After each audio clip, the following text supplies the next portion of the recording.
walk-off fashion.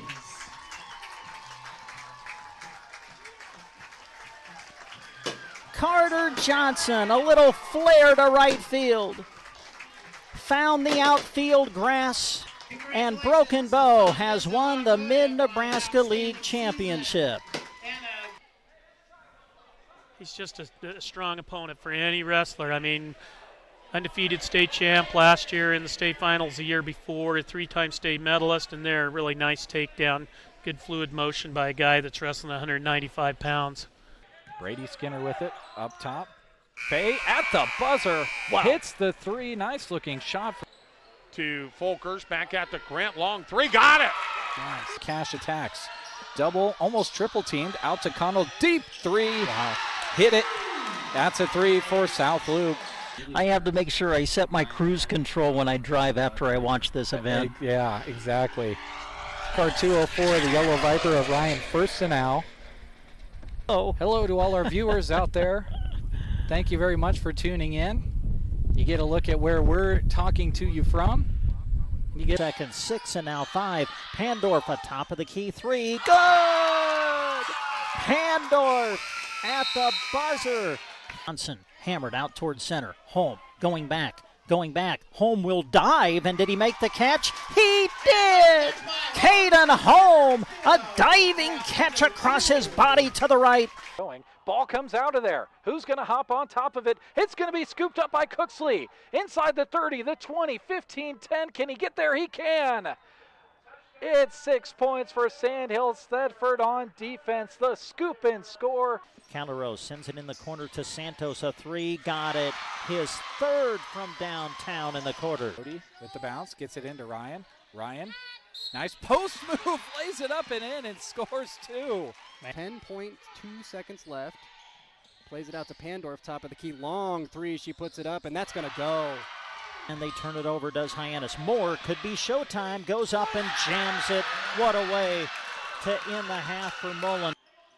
Finney lost it to Cash Gracie. Cash runs forward, dunks it, and looks over at his fellow students in the student section on the far side and gives a fist pump. Pass to the elbow to Jackson Henry, handoff Loy.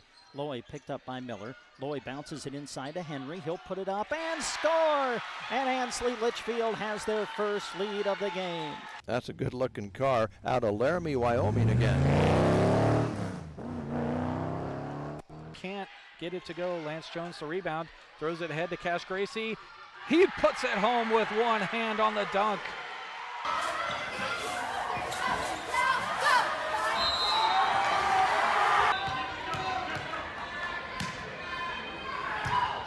The 3-2 pitch, swung on, and a little blooper to right field. That's a base hit. Bull's going to win. Coming in to score the winning run is Caden McKean, and Broken Bow wins the Mid-Nebraska League Championship game in walk-off fashion.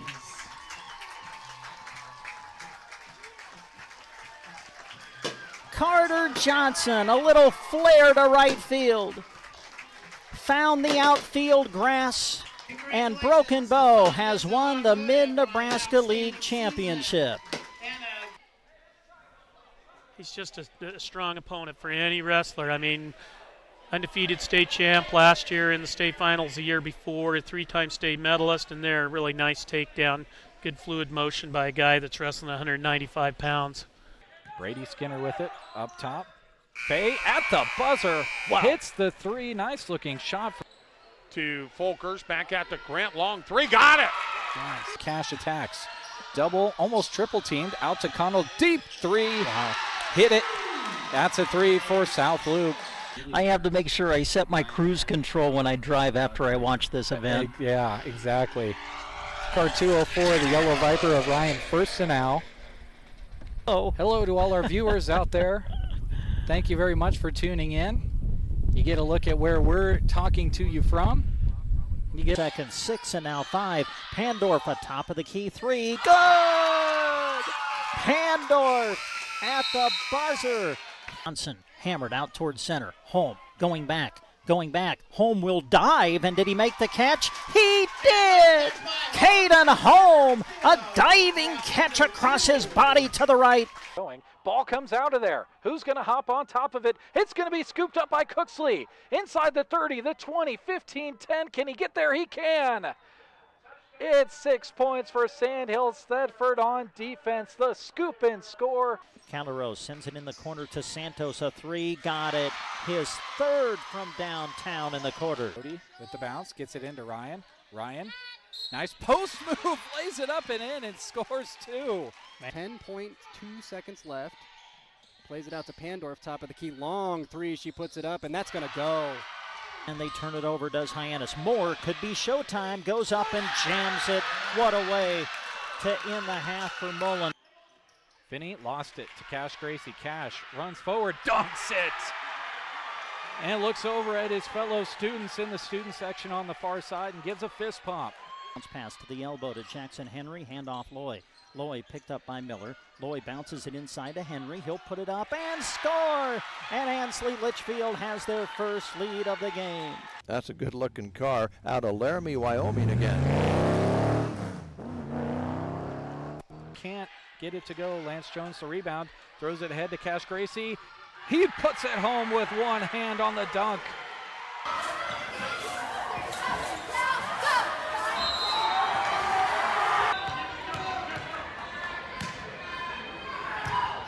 The 3-2 pitch, swung on, and a little blooper to right field. That's a base hit. Bo's gonna win. Coming in to score the winning run is Caden McKean, and Broken Bow wins the Mid-Nebraska League Championship game in walk-off fashion.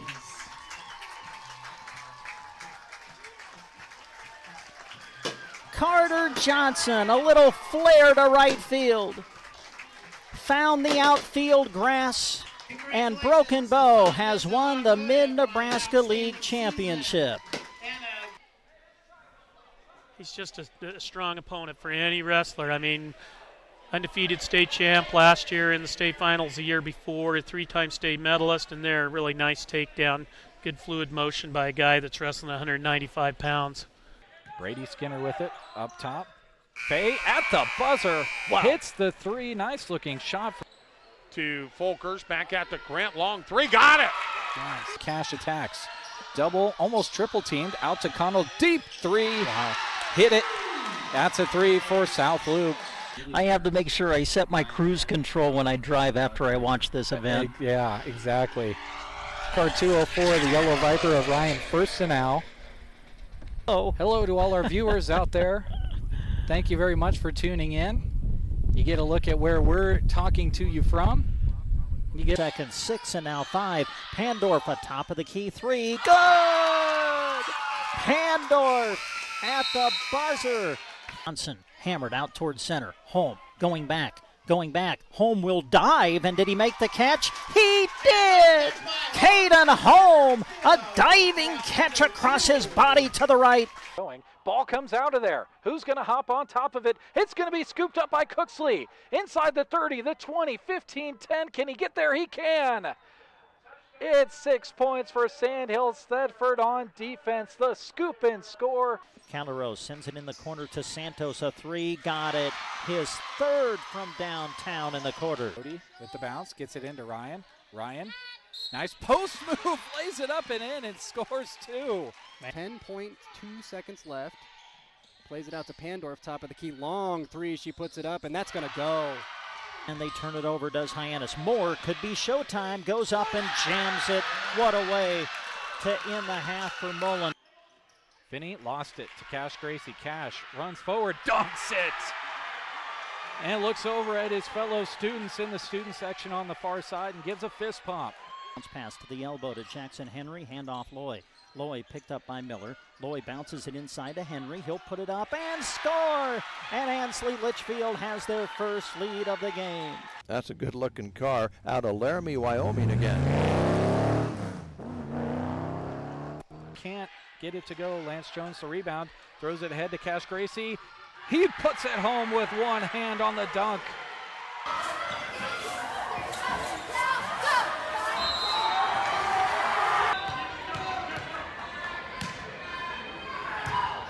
The The 3-2 pitch, swung on, and a little blooper to right field. That's a base hit. Bo's going to win. Coming in to score the winning run is Caden McKean, and Broken Bow wins the Mid-Nebraska League Championship game in walk-off fashion.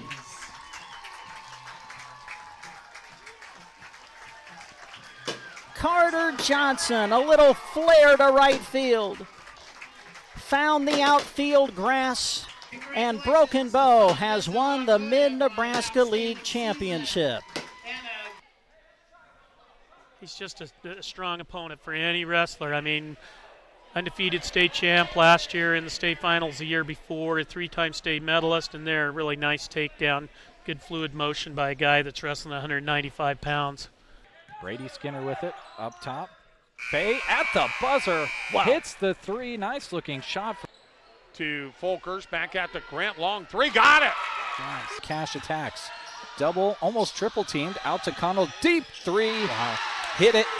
That's a three for South Loup. I have to make sure I set my cruise control when I drive after I watch this event. Yeah, exactly.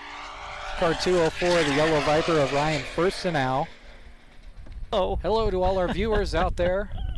Thank you very much for tuning in. You get a look at where we're talking to you from.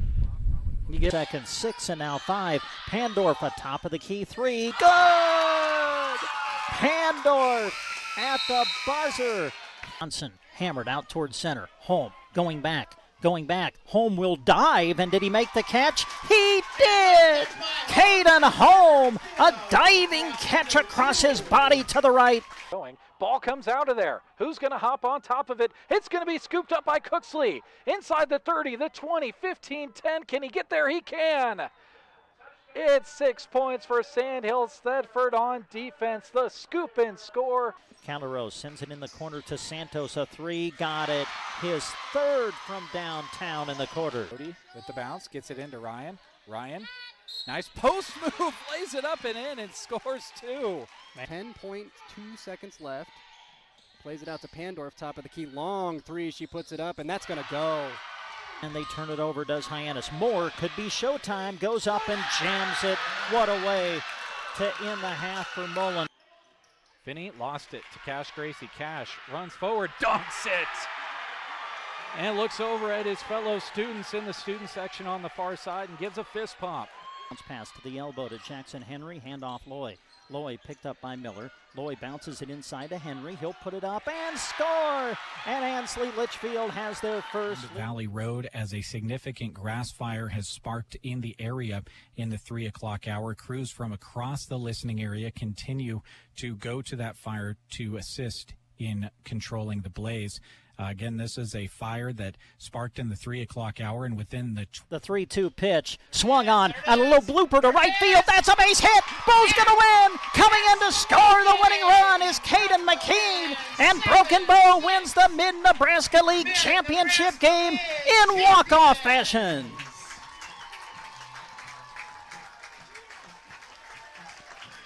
Carter Johnson, a little flare to right field. Found the outfield grass, and Broken Bow has won the Mid-Nebraska League Championship. He's just a strong opponent for any wrestler. I mean, undefeated state champ last year in the state finals the year before, a three-time state medalist, and there, really nice takedown. Good fluid motion by a guy that's wrestling 195 pounds. Brady Skinner with it up top. Fay at the buzzer. Wow. Hits the 3. Nice looking shot. To Folkers, back at the Grant, long three, got it! Nice. Cash attacks. Double, almost triple teamed. Out to Connell. Deep 3. Wow. Hit it. That's a 3 for South Loup. I have to make sure I set my cruise control when I drive after I watch this event. Yeah, exactly. Car 204, the Yellow Viper of Ryan Firstenau. Oh, Hello to all our viewers out there. Thank you very much for tuning in. You get a look at where we're talking to you from. you get second, 6 and now 5. Pandorf atop of the key 3. Good! Pandorf at the buzzer. Johnson hammered out towards center. Home, going back. Going back, Home will dive, and did he make the catch? He did! Caden Home, a diving catch across his body to the right.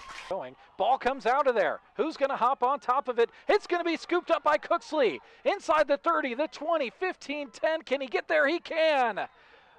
It's 6 points for Sandhill Thedford on defense. The scoop and score. Calderos sends it in the corner to Santos. A three, got it. His third from downtown in the quarter. With the bounce, gets it into Ryan. Ryan, nice post move, lays it up and in and scores two. 10.2 seconds left. Plays it out to Pandorf, top of the key. Long three, she puts it up, and that's going to go. And they turn it over, does Hyannis. More could be showtime. Goes up and jams it. What a way to end the half for Mullen. Finney lost it to Cash Gracie. Cash runs forward, dunks it, and looks over at his fellow students in the student section on the far side and gives a fist pump. Pass to the elbow to Jackson Henry. Handoff Loy. Loy picked up by Miller. Loy bounces it inside to Henry. He'll put it up and score! And Ansley Litchfield has their first lead of the game. That's a good-looking car out of Laramie, Wyoming again. Can't get it to go, Lance Jones. Best of high school sports here on Central Nebraska's Sports Source. We want to say thanks to all the community-spirited businesses who bring you our coverage. We hope that you'll join us thanking those sponsors by giving them your patronage. Now, let's go live for our coverage of exciting sports action on Central Nebraska's Sports Source.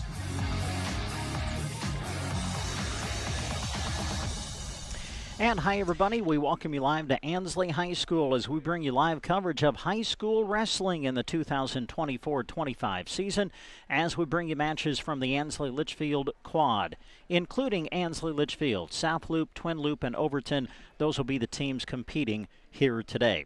Got a lot of great sponsors to say thank you to as far as bringing you the coverage on the radio and also on our live video stream. And we'll come back and start thanking them after these words on KBBN Radio. Broadcast is brought to you in part by Moonlight Custom Screen Print and Embroidery. Have you seen all those awesome t-shirts when you attend state competition? There's a good chance Moonlight has printed what you're seeing.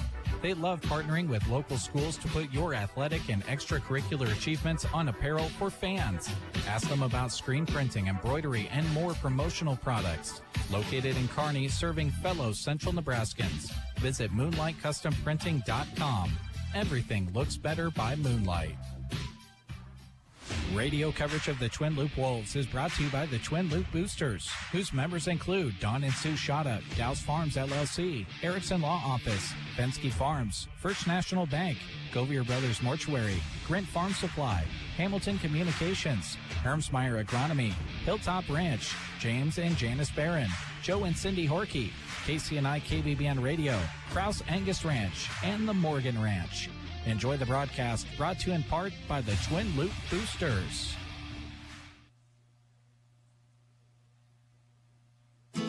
There's a new tomorrow on the other side of the horizon.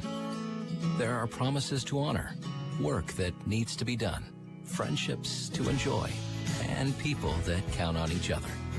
These are the things that tie our communities together. They always have, and they always will. Build your tomorrow with a bank you can rely on. Pinnacle Bank, the way banking should be. Member FDIC, Equal Housing Lender. Supplying their customers with quality companies and service that will allow them the comfort of knowing that Arnold Insurance Agency cares about their financial well-being. That's the mission of Arnold Insurance Agency.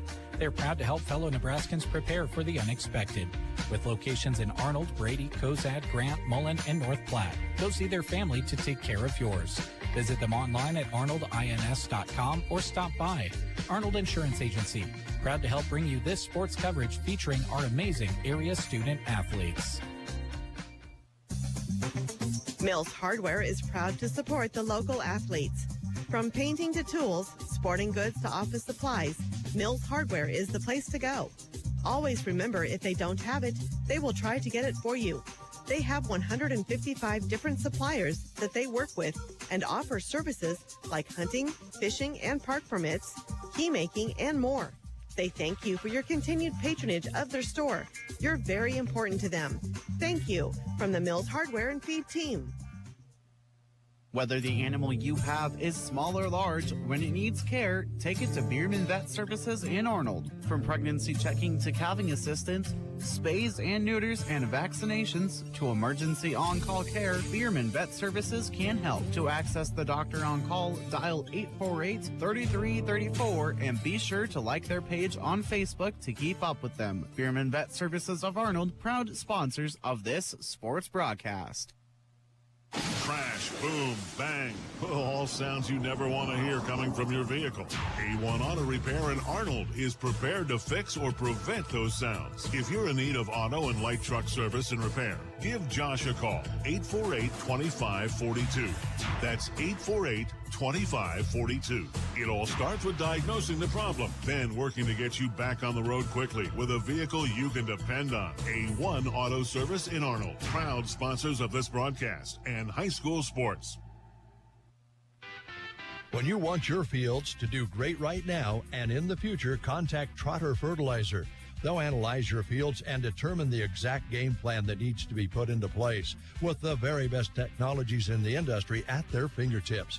They're excited to partner with you, and they're proud to support the area student athletes in all of their studies and competition. Friendly service every time. Quality is what you'll find where your neighbors and your friends go see Trotter. And we welcome you back to Ansley High School, as coming up we'll have live coverage of high school wrestling for you today. The Ansley Litchfield quad, teams from Ansley Litchfield, Twin Loup, South Loup, and Overton competing here today. As we get ready for today's broadcast, want to take time to say thanks to all of the great sponsors who are making it possible for you over the airwaves of KBBN Radio today, and they include the Twin Loup Boosters, Pinnacle Bank, Arnold Insurance, Mills Hardware, Bierman Vet Clinic, A1 Auto Repair, Trotter Fertilizer, Insurance of the Heartland, Agribest Feeds, Callaway Market, Callaway District Hospital with the Arnold and Callaway Medical Clinics, South Loup Community Pharmacy. Also brought to you by Lodi Seed, Flatwater Bank, and Muddy Creek Ag. Our radio coverage also brought to you in part today by Nebraska State Bank, Rod's Body and Pain, Arrow Seed, Shelter Insurance, Custer Federal State Bank, Grocery Card, Agland ATV, Mead Lumber, Team Physical Therapy, Geared for Sports, Sargent Irrigation, Melham Medical Center, Trotter Service, A to Z Lawn Pro, Nebraska Owners Insurance Agency, Gateway Motors, High Street Insurance and Financial Services, Taylor Heating and Cooling, and Justin Thompson Agency. Also today, we'll be providing a live video stream of today's matches, accompanied by our radio call, and we'll come back and tell you more about that after these words. Insurance of the Heartland in Ansley is a proud radio sponsor of area high school sports. The skills that students learn in athletics go beyond the playing field. These student athletes learn teamwork, work ethic, and competitiveness, just to name a few. The sports that they participate in also are a way to bring communities together. The team at Insurance of the Heartland in Ansley is happy to help bring you this broadcast to cheer on your team. Agribest Feeds in Callaway is your source for all ranching needs. They carry Arrowquip chutes and alleys, and Powder River and Tartar livestock equipment. Check out their molasses-free Sweet Pro tubs and Redmond Trace mineral salt. Vet supplies and pet foods are available too. And as Christmas approaches, consider their dry shod boots, Nebo Light products, gloves, and more. Remember, Jesus is the reason for the season. Visit Agribest Feeds in Callaway today or call 836-2298. At the Callaway Market, they appreciate their amazing customers who choose to shop local with them. That's why they offer their loyalty program, which has allowed them to give thousands of dollars back to the community. Your friends at Callaway Market invite you to shop their aisles, quality meat counter, and bountiful and beautiful produce section. On Mondays, a senior discount of 10% off is given. Thank you for shopping local from the Callaway Market. Open 8 a.m. to 7 p.m. Monday to Saturday and Sundays from 11 till 5. The Callaway District Hospital, along with the Arnold and Callaway Medical Clinics, love supporting the community and are happy to be able to help bring you this sports broadcast. The Callaway District Hospital and Medical Clinics delight in serving the area with their public transportation service. Call 308-212-0464 to schedule a ride today. Areas served and destinations requested will be evaluated on a first-come, first-served basis. Cheering on the area athletes from the Callaway District Hospital and the Arnold and Callaway Medical Clinics. The staff at South Loop Pharmacy in Callaway is proud to be a sponsor of this sports broadcast. They support all the area athletes and are pleased to be a part of the South Loop Bobcat community. Their pharmacy provides knowledge on what is best for you and your family members. Stop in and talk to them today. South Loop Pharmacy in Callaway, knowing you by name, not just a refill number. Radio coverage of the Twin Loop Wolves is brought to you by the Twin Loop Boosters, whose members include Ortville's Repair, Pineview Ranch, Prairie Thunder Game Birds, Rybert's Cairo.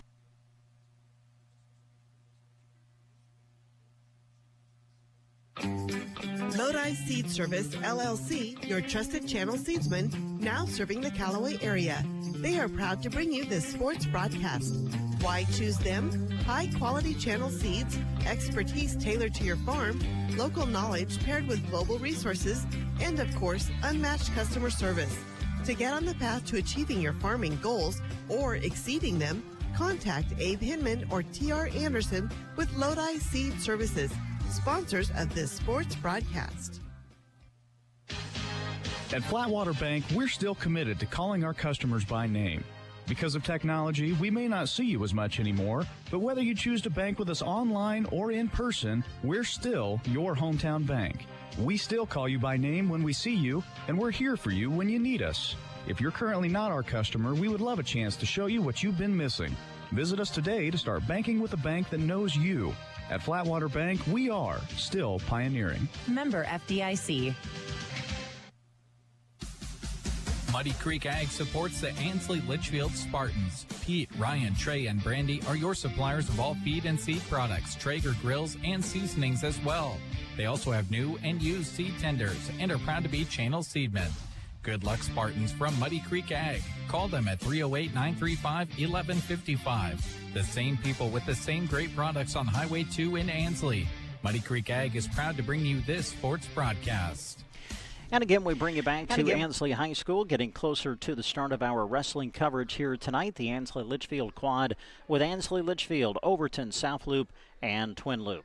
Well, along with our radio call, we're also providing a live video stream of today's matches, so you can watch the action along with our radio description, and you can do so by accessing it through SandhillsExpress.com. You can go directly to the Sandhills Express Facebook page or Sandhills Express YouTube channel as well. And as you watch the action today, we hope you pay attention to the wonderful businesses who are bringing it to you as their logos flash across your screen today.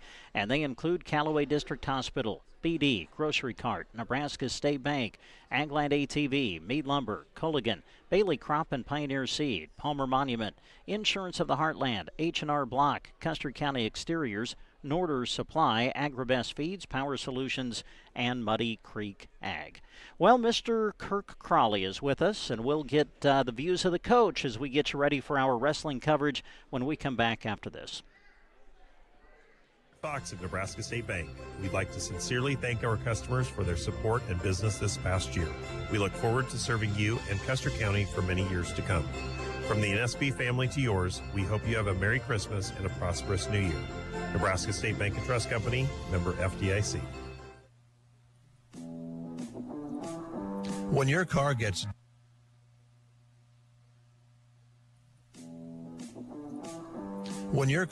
dented, dinged, smashed, or smacked, the last thing you should have to worry about is it being in the right hands to get it fixed. When you choose Rod's Body and Paint in Broken Bow, your vehicle will leave their shop looking great. Don't forget, Rod can also help you with those windshield chips. Take care of them before they get worse and cost you more money. If your windshield already needs replaced, they can do that too.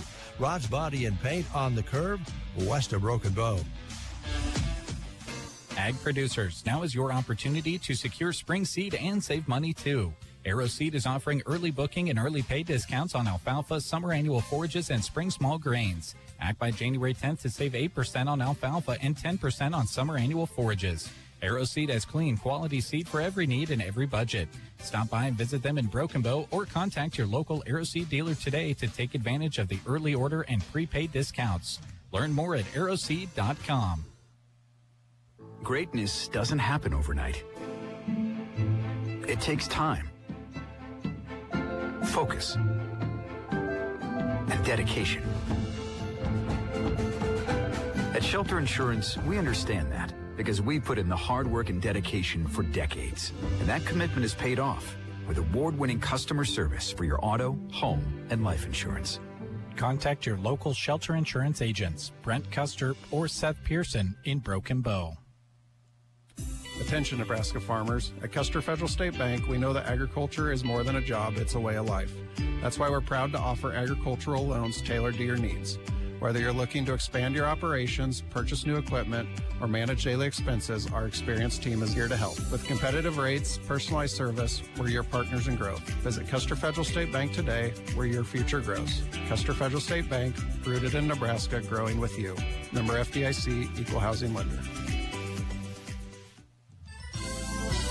The grocery cart meat department is not your typical meat department. Our meat is fresh and our prices are great.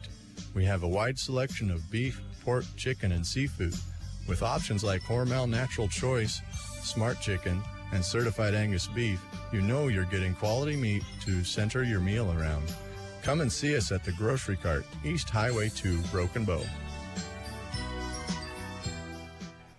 And again, we bring you back to Ansley High School as we get you ready to go with our high school wrestling coverage here on KBBN Radio, also on our live video stream on SandhillsExpress.com. And we welcome to the broadcast area now Kurt Crowley, who is with us again to help us with our wrestling coverage. I know it is your most wonderful time of the year.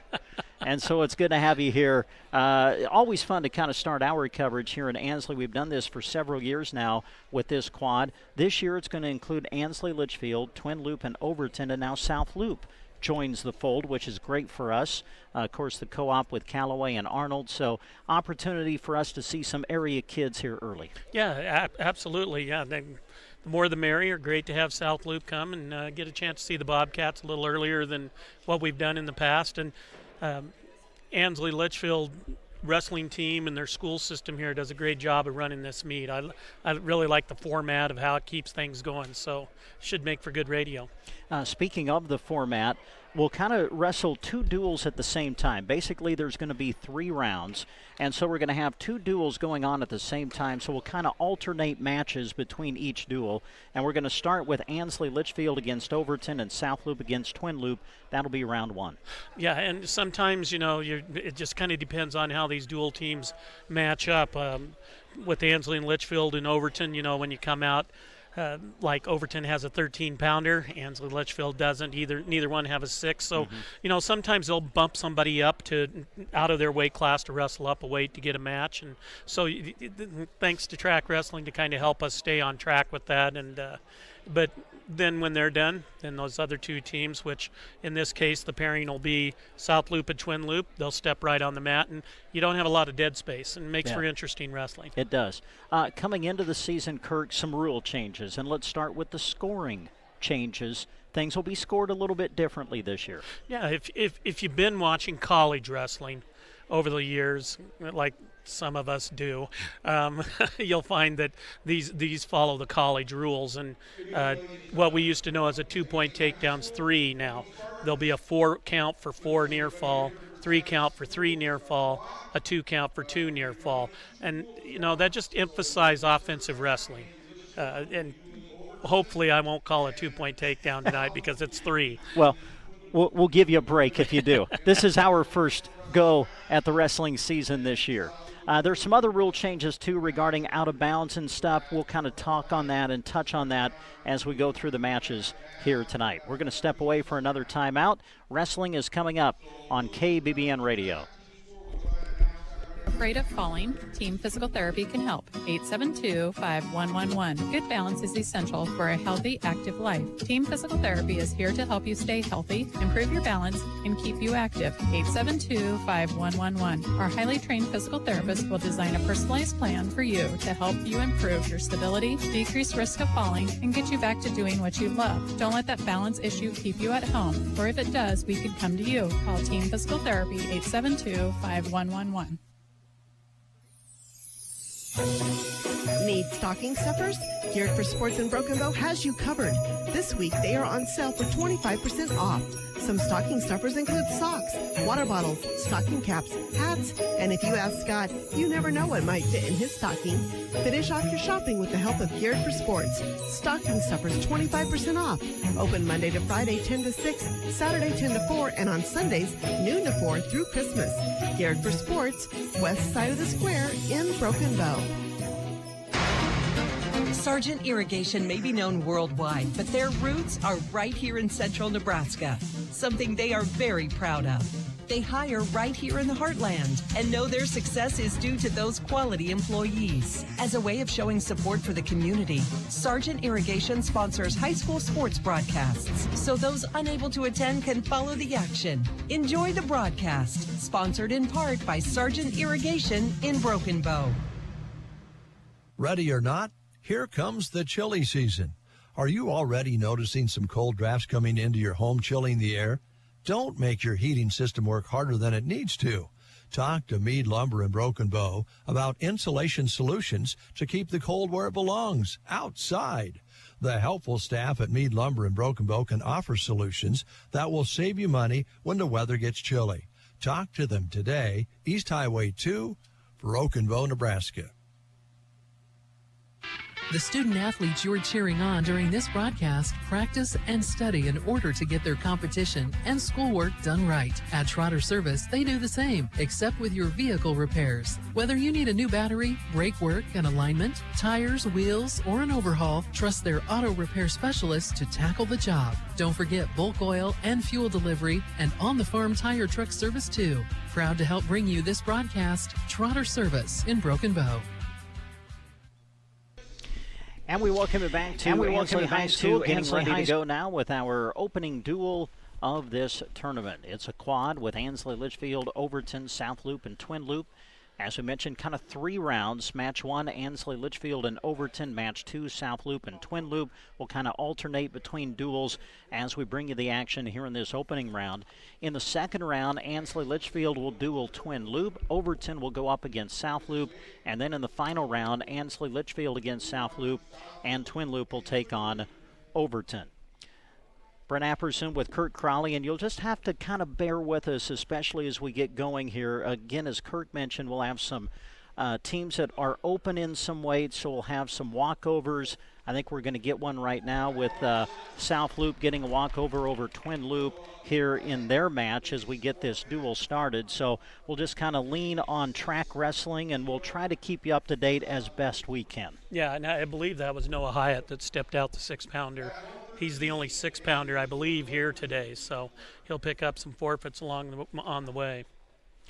Again, as we mentioned, the other match in this opening round will be Ansley Litchfield wrestling Overton.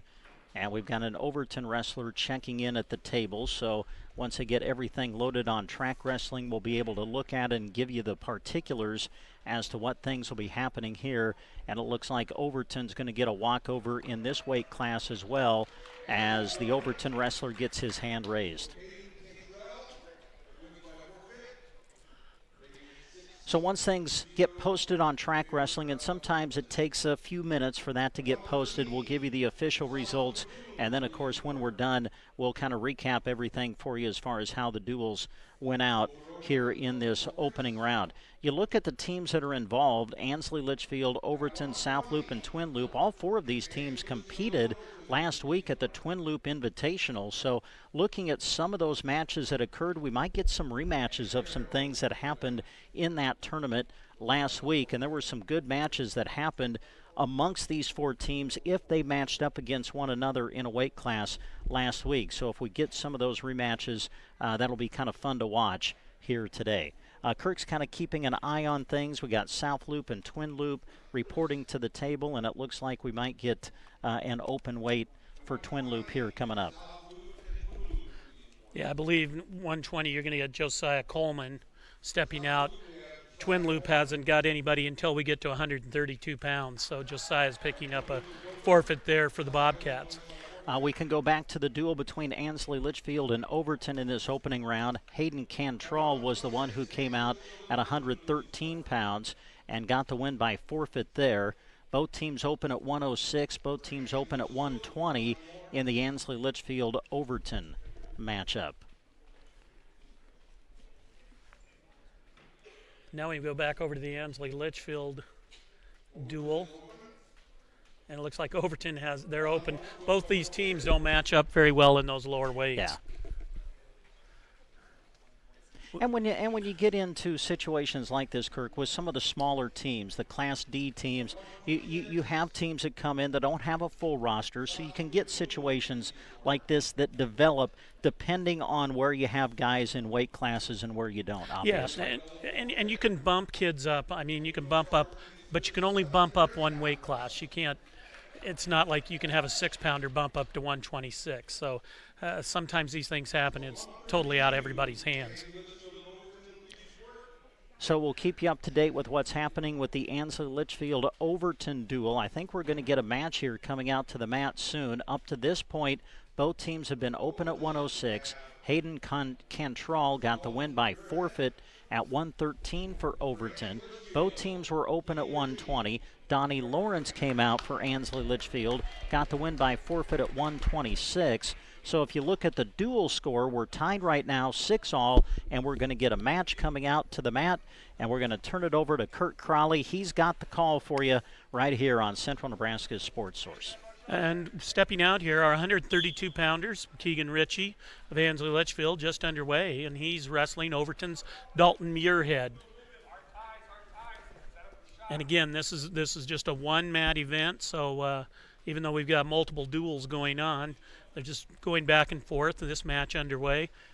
Wrestling on that black mat of Ansley Litchfield mat. Overton in the white uniform with the blue back. Ansley Litchfield with their black and the gold trim. There's a shot by Keegan Ritchie. Tries to get in on a double. Countered by Dalton Muirhead. Muirhead tries to scramble around. Unable to. He got his 3 takedown. So Muirhead scores the 3 takedown, but Ritchie quickly gets out, and he's able to get a 1-point escape. So on the scoreboard, you've got a 3-1 score in favor of Muirhead. Wrestlers now tied up ear to ear right in the middle of the mat. There's a little distance. Muirhead breaks that off. Now the wrestlers come back in. Now they're tied up forehead to forehead, working a little bit on the wrists. Muirhead trying to control an arm. Breaks his stance, comes out, takes a little feint shot. Nothing happening there. Ritchie now ties back up, and the guys are tied up ear to ear. When you get in that tight, sometimes it's pretty tough to score as you're just kind of locked up ear to ear here. And we were in this situation earlier. Muirhead was able to break out of it, try and create a little distance. 36 seconds to go. There's a headlock attempt by Ritchie, and he's not able to get it. Muirhead scores 3 more. He takes a 6-1 lead. That's where that 3-point takedown really comes into effect because he's got 2 takedowns, but he does have a 5-point lead.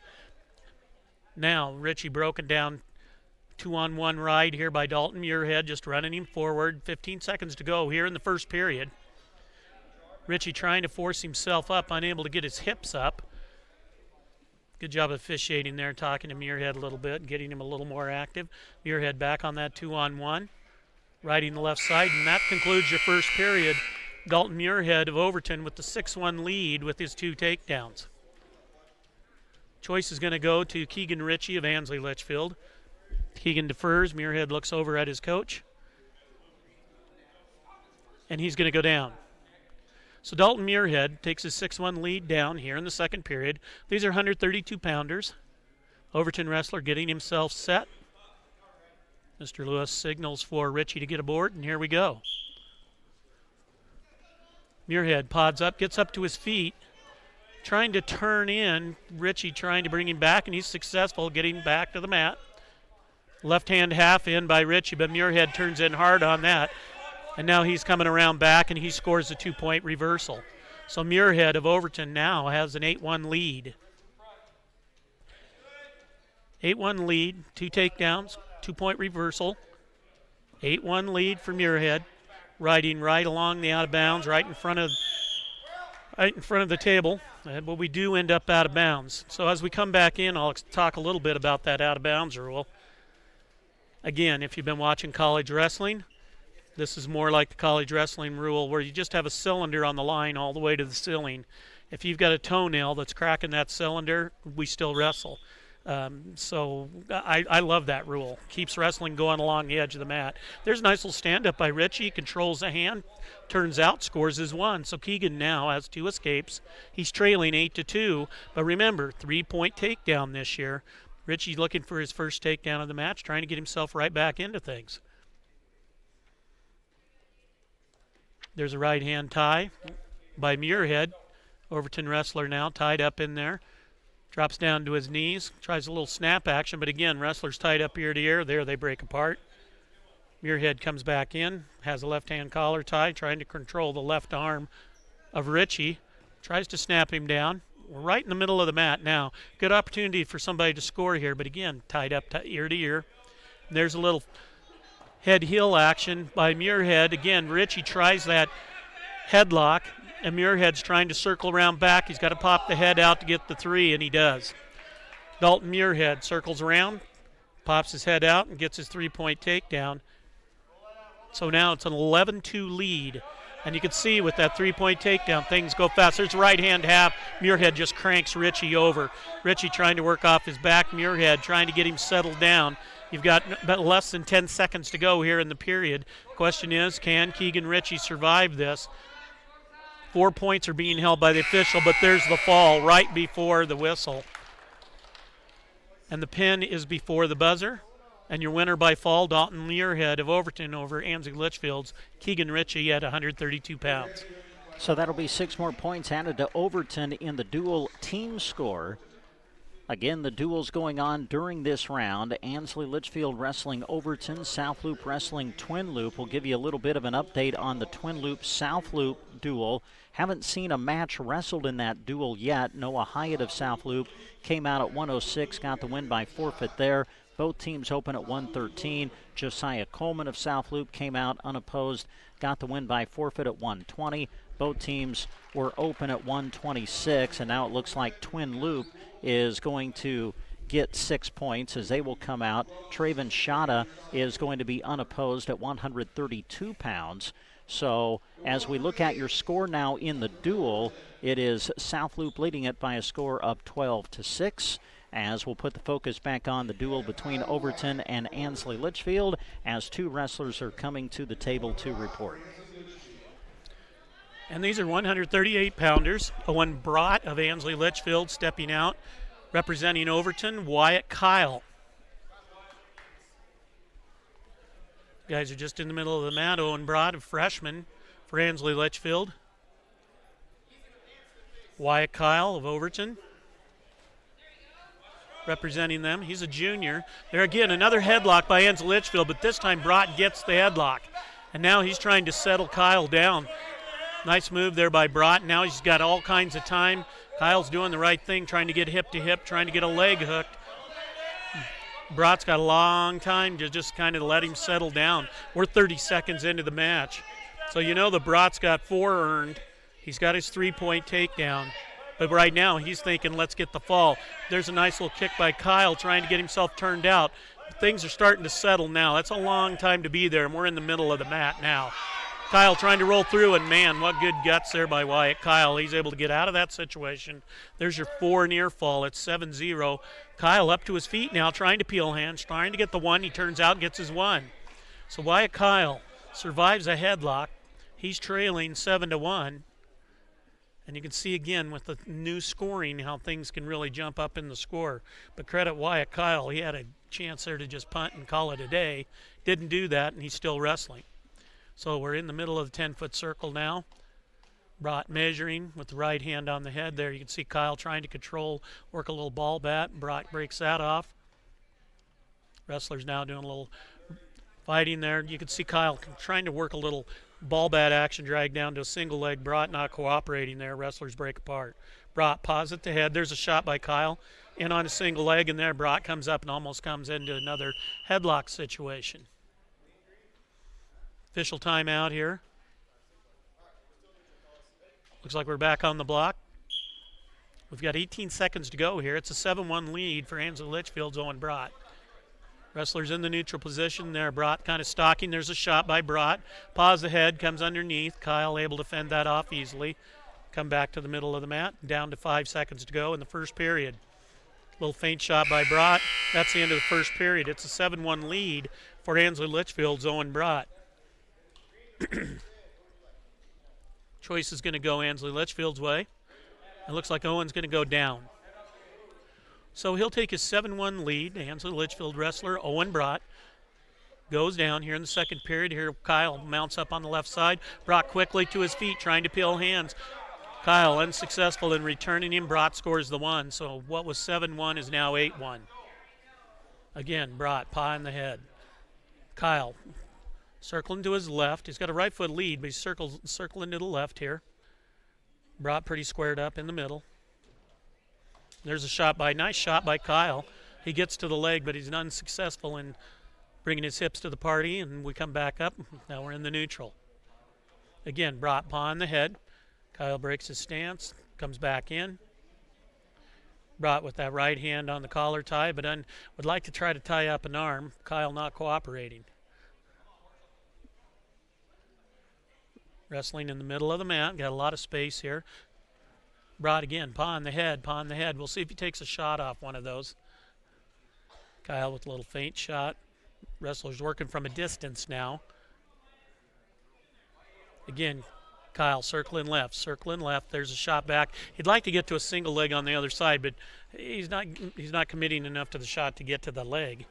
Brott easily pulls that back. Now Brott's tied up Kyle's head.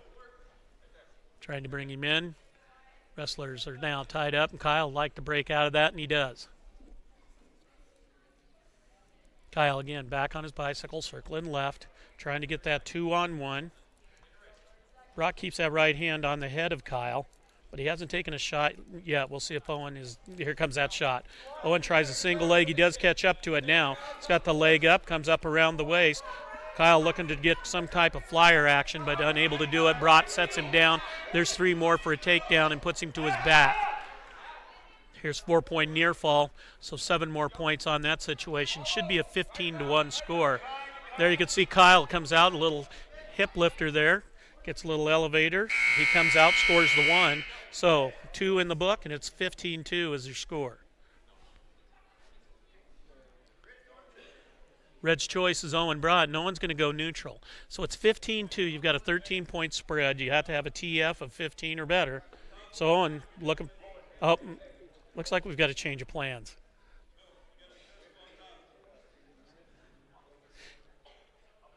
I think the choice should have been over to Overton on that one. And Kyle has taken the top position.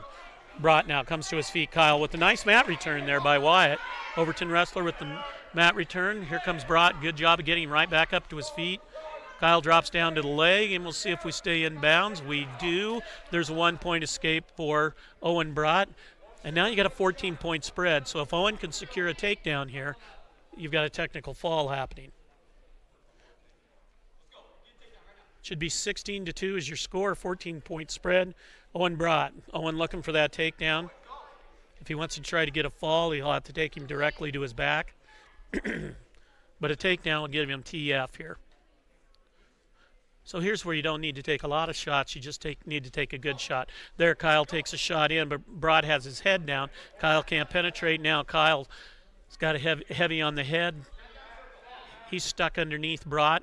Can Brott come around the corners? Trying to. He hustles around and he scores the 2. Owen Brott scores 2, or excuse me, there I am, Brent. Scores the 3, not the 2. It's a 19-2 win. Owen Brott with the technical fall. So that'll add to the team score for Ansley Litchfield in the duel. Again, Ansley Litchfield against Overton here in this opening round. South Loup against Twin Loup in the opening round as well. So the 5 points awarded to Owen Brott of Ansley Litchfield by technical fall. So if you look at the dual score right now, Overton leading there 12-11 is the score. As we get ready now for the first match that we'll see on the mat in the South Loup and Twin Loup duel, Bobcats against the Wolves. And to bring you the action again, here's Kirk Crowley. Yeah, and we'll see here, as Brent said, Twin Loup, South Loup matchup here. Should be 138-pounders. We'll wait for things to pop up here. Be Dawson Mason of South Loup and Wyatt Faust of Twin Loup. There we go. And these guys are underway. Dawson Mason had a good state tournament last year at 132 pounds, placing 4th at that weight last year down at the state tournament. His opponent, Wyatt Faust. Wyatt's a stocky built, well-built guy. It's just a freshman. There's a little slide-by action by Mason trying to slide through. Faust doesn't cooperate. Wrestler's tied up forehead to forehead. And you could score from this position. There's another attempt on that slide-by there by Mason. Faust not cooperating there. Mason can get a little push, get him to push back in a little bit, drag him by there. There's a double leg shot underneath. Mason gets to the legs, but Faust does a good job of sprawling back, protecting his legs. So now Faust has Mason's head down on the mat. Faust is out front. Mason just trying to stay squared up there, trying to control. We'll see if he tries to drag out the elbow. Faust now underneath there, trying to work a little front headlock action. Now Mason's got control of the elbow, and these guys are still face-to-face. Mason trying to work a little duck under. Faust felt that, and he's going to try to settle Mason, but Mason rolls on through the situation. Really nice job of officiating there, of letting that play through and not awarding points. And now Mason's coming around the side in a bow and arrow situation, and he dumps Faust down. Faust rolls on through. There, Mason catches a leg as Faust tries to hop over. Mason trying to come around the back, and nobody's scored here yet. There, Mason comes up, tries to get to the head. He's got the leg trapped, and there's your first 3 points, and that was a hard-earned 3 points for Dawson Mason of South Loup. And again, really nice job of officiating there, just letting those situations play out. Otherwise, you're awarding points, you're catching up, you're trying to, and Mr. Maurer there is really did a good job. I can't tip my hat enough to his officiating on that situation. It looks like we got a little bit of injury time, blood time here for Faust as we have the end of the first period, a 3-0 score. So we'll take a quick 30-second timeout. Well, no, we'll keep it right here. They're putting the headgear back on. I think we're going to get back to wrestling here real quick. Again, it's good to have you with us on KBBN Radio, also on our live video stream through sandhillsexpress.com. You can access our live stream by going directly to our website, sandhillsexpress.com, or you can just go directly to the Sandhills Express Facebook page and Sandhills Express YouTube channel. Again, this is opening round of 3. Ansley Litchfield against Overton, South Loup against Twin Loup. Those are the duels in round 1. Coming up in round 2, Ansley Litchfield will duel Twin Loup. Overton goes up against South Loup. And then in the final round, Ansley Litchfield against South Loup, and Twin Loup will take on Overton. So a little mat cleanup going on at the moment. Then we'll get you back to wrestling. Dawson Mason wrestling Wyatt Faust. This is actually the first match of the duel between South Loup and Twin Loup. Noah Hyatt of South Loup got the win at 106 by forfeit.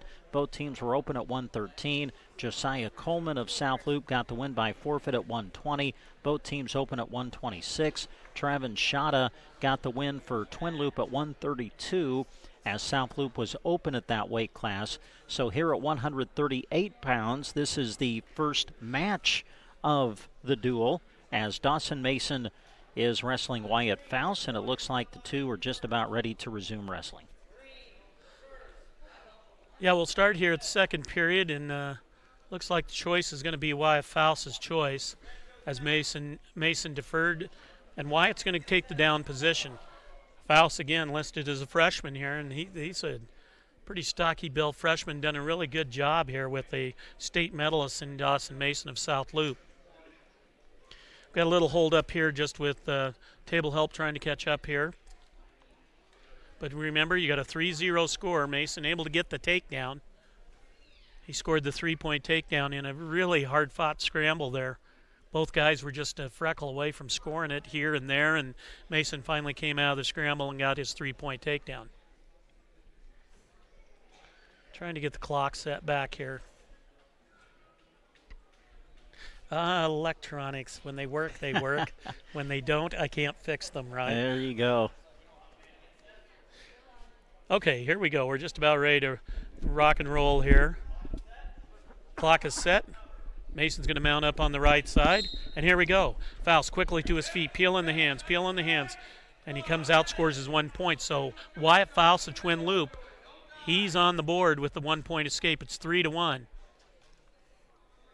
Takedowns are really important in every match, but especially now with the three-point takedown. Mason's got one. There's a slide-by attempt. Just about had that. Faust did a good job squaring back up there. And again, guys tied up ear to ear there. There comes Faust underneath. He drops in on the double leg, but Mason able to sprawl back, get that countered. Now Mason's up to his feet. Faust is trying to square up. And we got blood time on Wyatt Faust. So everything, action stops at the minute 26 mark. At a 3-1 lead for Dawson Mason. So with a timeout in the match, we'll take one as well. You're listening to live coverage of high school wrestling on KBBN Radio. Acquiring a lush green lawn is a lot of work. Worry no more. A2Z Lawn Pros Fertilizer Program is the solution to ease your mind and lessen your work. Any time of the season is a good time to start. Eliminate weeds, strengthen your grass, and even keep bugs away with liquid fertilizer treatments mixed with micronutrients for a recipe that works specifically in this area. 30 years of experience. 308-870-1762 for A to Z Lawn Pro. That's A to Z Lawn Pro at 870-1762. This is Chip with Nebraska Owners Insurance in Callaway and Broken Bow. The insurance industry is in a crazy place right now, and I understand your premiums are going up and deductibles are increasing. If you are looking to re-quote your current insurance or just have questions regarding coverage options, Nebraska Owners Insurance can help. With many ag carriers to choose from, I can provide farm, ranch, property, and liability coverage as well as pivot, livestock, and crop policies. Contact me today at Nebraska Owners Insurance Agency in Callaway or Broken Bow. I look forward to working with you. And we come back to Ansley High School, continuing with action here at the Ansley Litchfield Wrestling Quad. And they have concluded now the match at 138 pounds between Dawson Mason and Wyatt Faust. Wyatt was battling through some injury stuff at 138, so Dawson Mason is going to win the match. He'll get 6 points in the dual score, and that puts South Loup up on Twin Loup 18-6 in the duel. Yeah, and that's too bad because that match, both guys were doing some really good things. That was an interesting match, but hey, if you can't continue, you can't continue. So we'll move to Ansley Litchfield and Overton. These are 144-pounders. Alex Gibson of Overton, Adrian Nienaber of Ansley Litchfield, and they're just underway. Nienaber trying to get to a leg, not able to get to the single leg. 20 seconds into this match, no score. Again, 144-pounders. There's a little shot by Nienaber, not able to get to the leg. Gibson fends him off. Wrestling taking place right in the middle of the mat. There's a nice shot by Gibson of Overton. He finishes that one, and he takes a 3-0 lead. Really nice shot by Alex Gibson. Good change of levels, gets down into the legs. Now Nienaber's up. He's trying to peel those hands. Gibson trying to return him. You got to lock hands here on Alex Gibson, so we'll see if Nienaber is able to come out for Ansley Litchfield. He's still flattened out on the mat. And there's stopping the action, but it's going to be a 1-point award to Adrian Nienaber of Ansley Litchfield, as Alex Gibson didn't break his hands when they came back to the mat. So locked hands situation changes the score and makes it 3-1 in favor of Gibson over Nienaber, but it doesn't change the position. So Adrian Nienaber of Ansley Litchfield goes down, and we're back underway. 1 minute here into the period. Nienaber tries to sit out, and Gibson kind of catches him there. Nienaber able to get back to his base. Kind of reaching back there. Now he comes up to his feet. Trying to work a little hip whip action there, not able to get to it. And now Gibson's riding the right side. There's a little roll around by Nienaber, and he gets his hips into things, gets a little bit of a lifter, and Gibson will have to be careful that he doesn't get caught halfway through on those. Gibson now working for a cradle, but he hasn't got anything broke down. He's way high. Nienaber comes out and takes the leg. Gibson cracks him with the crossface, and now he flattens Nienaber out. Reaches under and looking for a corkscrew, and he's got it. Nienaber gets turned. Gibson working that corkscrew. This is pretty tight, and there's your fall. With 10 seconds remaining here in the first period, winner by fall, Alex Gibson of Overton over Adrian Nienaber of Ansley Litchfield. So Gibson will get the 6 points on the team score for Overton in the duel, and that will lengthen their lead to 18-11 over Ansley Litchfield here in this opening round. as we'll go back to the South Loop Twin Loop duel now. South Loop leading in the duel score there 18-6. And it looks like we're going to get a match coming out on the mat as we'll put the focus on Twin Loop versus South Loop. Right now it looks like Ryan Lords of South Loop and his opponent from Twin Loop, Noah Meester. And they're underway. These guys 144-pounders. There's a shot by Meester trying to finish it off. But Lords catches him on the way through. Had him in a little danger situation there. Nobody's scored yet. Meester coming around the left side here. Has the ankle caught. Trying to work a cross face. Lords in on the leg, though, and he's keeping his head tight. Meester now, though, creating a little distance. If he can get on around. Oh, nice job by Lords. Now, can he crack down that knee? Can he crack down that hip? Can he score the three? He's in on a high C situation, but he's down on his knees, trying to catch up. Doubles across. Really nice job there, Ryan Lords. Came off that leg, went to a double leg, got his head up, drove across, and scored the 3 points.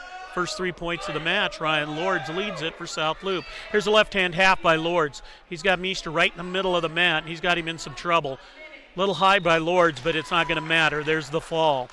Winner by fall, Ryan Lords of South Loop at 144 pounds.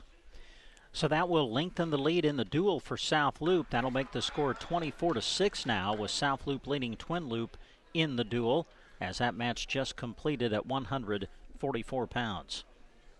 Again, we're live on the radio tonight, KBBN 95.3 FM, KBBN.com.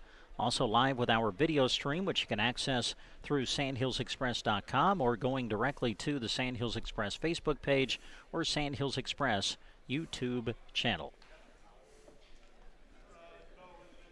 Well, doing some mat cleanup here at the moment. So while they do that, we'll take a quick break. You're listening to High School Wrestling on KBBN. The Wrap Up the Year sales event at Gateway Motors, happening now through January 2nd. Right now is the perfect time to upgrade to a new Chrysler, Dodge, Jeep, or Ram vehicle. Their helpful staff is excited to show you why there's never been a better opportunity to drive home the car, SUV, or truck you've always wanted. Whether you're seeking luxury, performance, or pure capability, Gateway Motors has the vehicle to match your needs. Hurry in before January 2nd and wrap up the year in style with a brand new ride. And we'll come back to Ansley High School as we are turning our focus now to the duel between Twin Loop and South Loop. And it looks like South Loop's going to be open in a weight coming up here. Brody Treptow of Twin Loop is going to come out at 150 pounds. He's going to be unopposed, so that'll give 6 points to Twin Loop in the duel score. And that'll make it 24-12 as far as the duel score is concerned. So now we'll go back to Overton against Ansley Litchfield. Looks like Overton's going to come out, I think, at 150 pounds. And they will, or no. It's showing double forfeit at 150. Was that at 157 maybe? Yeah, that was Parker Walahoski. Okay, yeah, Parker Walahoski. So this is Ansley Litchfield and Overton. Both teams open at 150. Walahoski of Overton comes out, gets the win by forfeit at 157. So that updates you there. Now we'll go back to Twin Loop and South Loop. And it looks like we're going to get Kazan Smith coming out at 157 pounds for the Wolves. He'll be unopposed there at 157, so that'll be 6 points for Twin Loop in the duel score as South Loop is open at 157. And now we'll go back to the Overton-Ansley Litchfield duel, and I think we're going to get another situation where we're going to get a walkover coming up for the Eagles of Overton. And this will be Ty Kennicott coming out at 165 pounds for Overton. He'll get 6 points there as Ansley Litchfield was open at that weight. So now we'll go back to Twin Loop and South Loop, and it looks like we'll get a match coming out onto the mat now. Weight class will be 165 pounds. South Loop and Twin Loop in their duel. We'll focus in on that as C.J. Quant comes out against Orrin Grint. Quant of South Loop, Grint of Twin Loop, and that's our match on the mat now at 165 pounds. C.J. Quant, a state qualifier last year for South Loop. And as Brent said, Orrin Grint, his opponent. Their match just underway. 165-pounders here. Wrestling right along that 10-foot circle, which, don't be alarmed if you go to a wrestling meet this year and don't see a 10-foot circle. You don't need them anymore. So they made the ruling you don't have to have that marking. Well, these two guys did wrestle last week at the Twin Loop Invite, and Quant got the win by fall in that matchup last week. We'll see how this one plays out. Well, Grant right now went on a double leg. He almost had Quant taken to the mat. Quant did a good job trying to square up. We're right along the out of bounds now. Quant out of bounds. Now he steps on in. Grant back in. Grant's trying to come in on a little fireman's carry. Quant trying to muscle him over on a toss. And looks like if he can get him settled, Grant trying to come around the corner, can't quite get there. Quant trying to settle him down. Quant's got his three-point near fall. Now he's looking for three-point takedown, and he's got Grant in a tough spot. He's earned his 4. It's a 7-0 match. Nice job there by Orrin as he gets up off his back.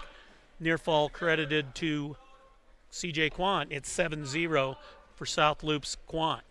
Good job there by Grant. He gets up to his feet, scores 1. So can he get a takedown here? Can he get back in the match? It's 7-1. Quant with the lead here. 30 seconds to go in the first period. We're in the neutral position.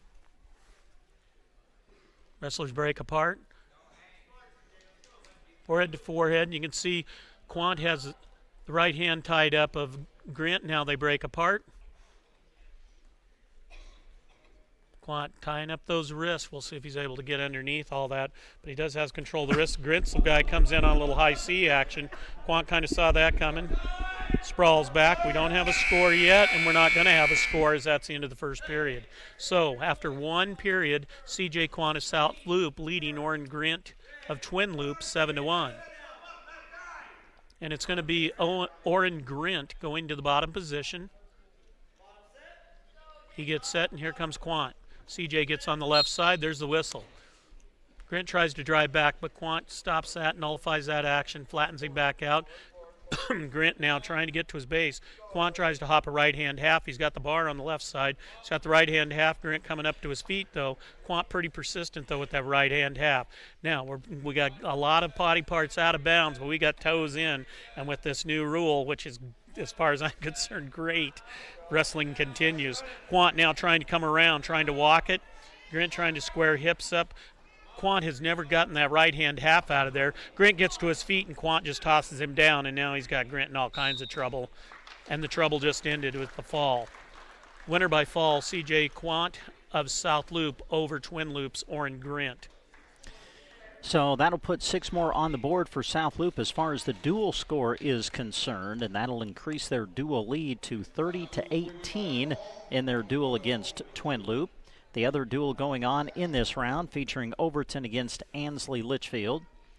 And as we bring you an update on that, we'll try to refresh things and get the score right here for you. And right now it shows Overton 30, Ansley Litchfield 11. As we'll have another match wrestled in that duel coming up as they come out to the mat.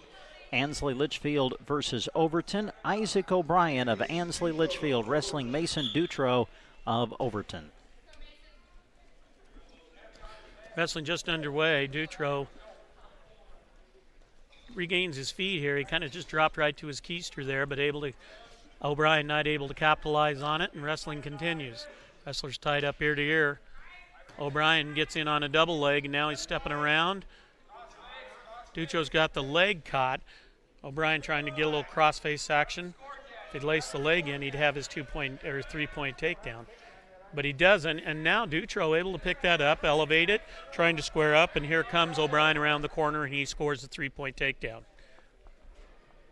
So O'Brien with a 3-0 lead here for Ansley Litchfield.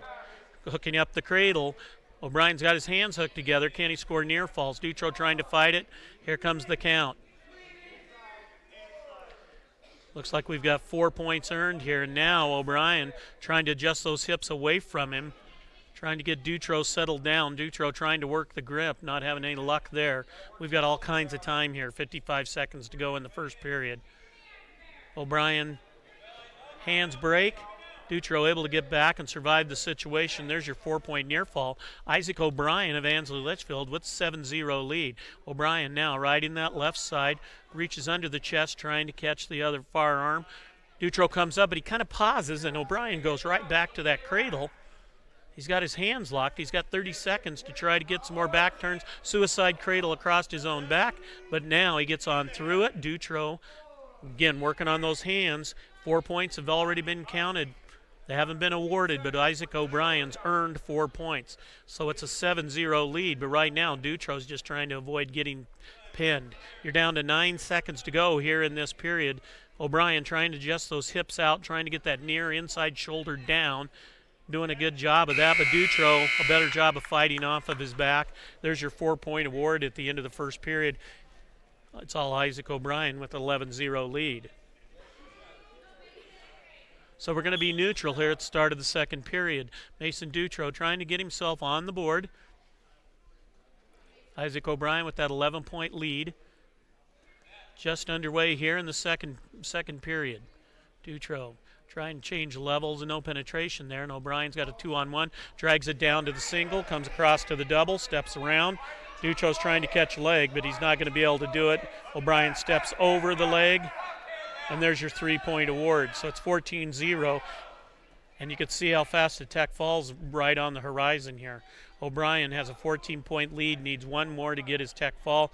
We'll see what his strategy is here. Will he try to turn? Will he try to get the fall? Goes right back to that cradle situation. Dutro unable to stay out of that. O'Brien pretty good with it. Now, can Isaac settle him down and get the fall? He's already got enough counts here. The match is basically over. It's going to be a tech fall. O'Brien would like to get a fall, but it's not going to happen as Dutro gets back to his base. There's your award, and there's your tech fall. Isaac O'Brien of Ansley Litchfield, winner by technical fall at 175 pounds.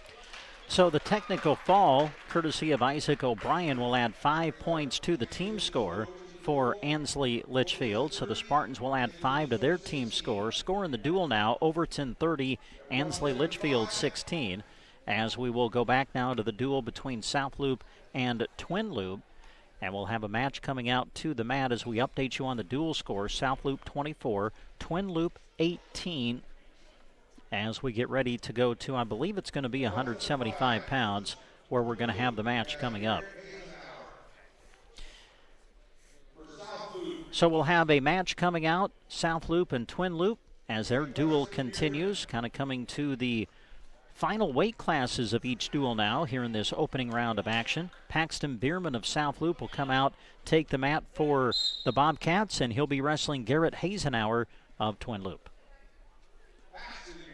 And they're just underway here, and these, you can tell we moved up on weight classes. These guys are put together pretty well, and they're kind of banging on each other right there in the middle. Got an underhook there by Hazenauer. Bierman now paws the head, snaps Hazenauer down. Bierman has looks like a little right shoulder harness on there. A little trouble with the shoulder somewhere along the line. There's a nice little monkey swing down to the leg by Hazenauer. Good job there. Tied up the right hand up on the head, swung down, caught the knee on the left side, picked up the 3-point takedown. Garrett on the scoreboard for Twin Loup. And now trying to work a little cheap tilt action. He's got Bierman set in his lap. 2-on-1 action, a little cheap tilt action there. 4 points are showing. He's still got the 2-on-1. There comes the award. 7-0 lead for Garrett Hazenauer. Paxton's going to have to keep him off that 2-on-1. Garrett looks like he knows what he can do there with that 2-on-1 situation.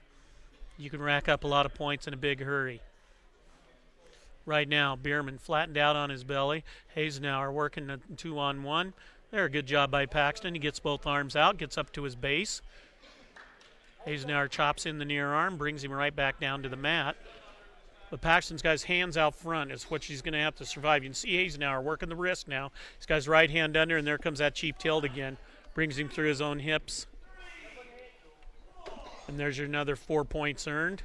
As soon as he lets go of the 2-on-1, here they come. 4-point awarded. It's an 11-0 score in favor of Garrett Hazenauer. Bierman not able to get out from underneath. He's got 11 seconds. See if he can score. There he sits out. Paxton now driving back a little bit. Hazenauer dumps him to the side, flattens him out. And we're going to end this first period with that score of 11-0 in favor of Twin Loup's Garrett Hazenauer. Hazenauer's choice, he defers. So Paxton, he's going to go to a neutral position. So Paxton looking to get himself on the board.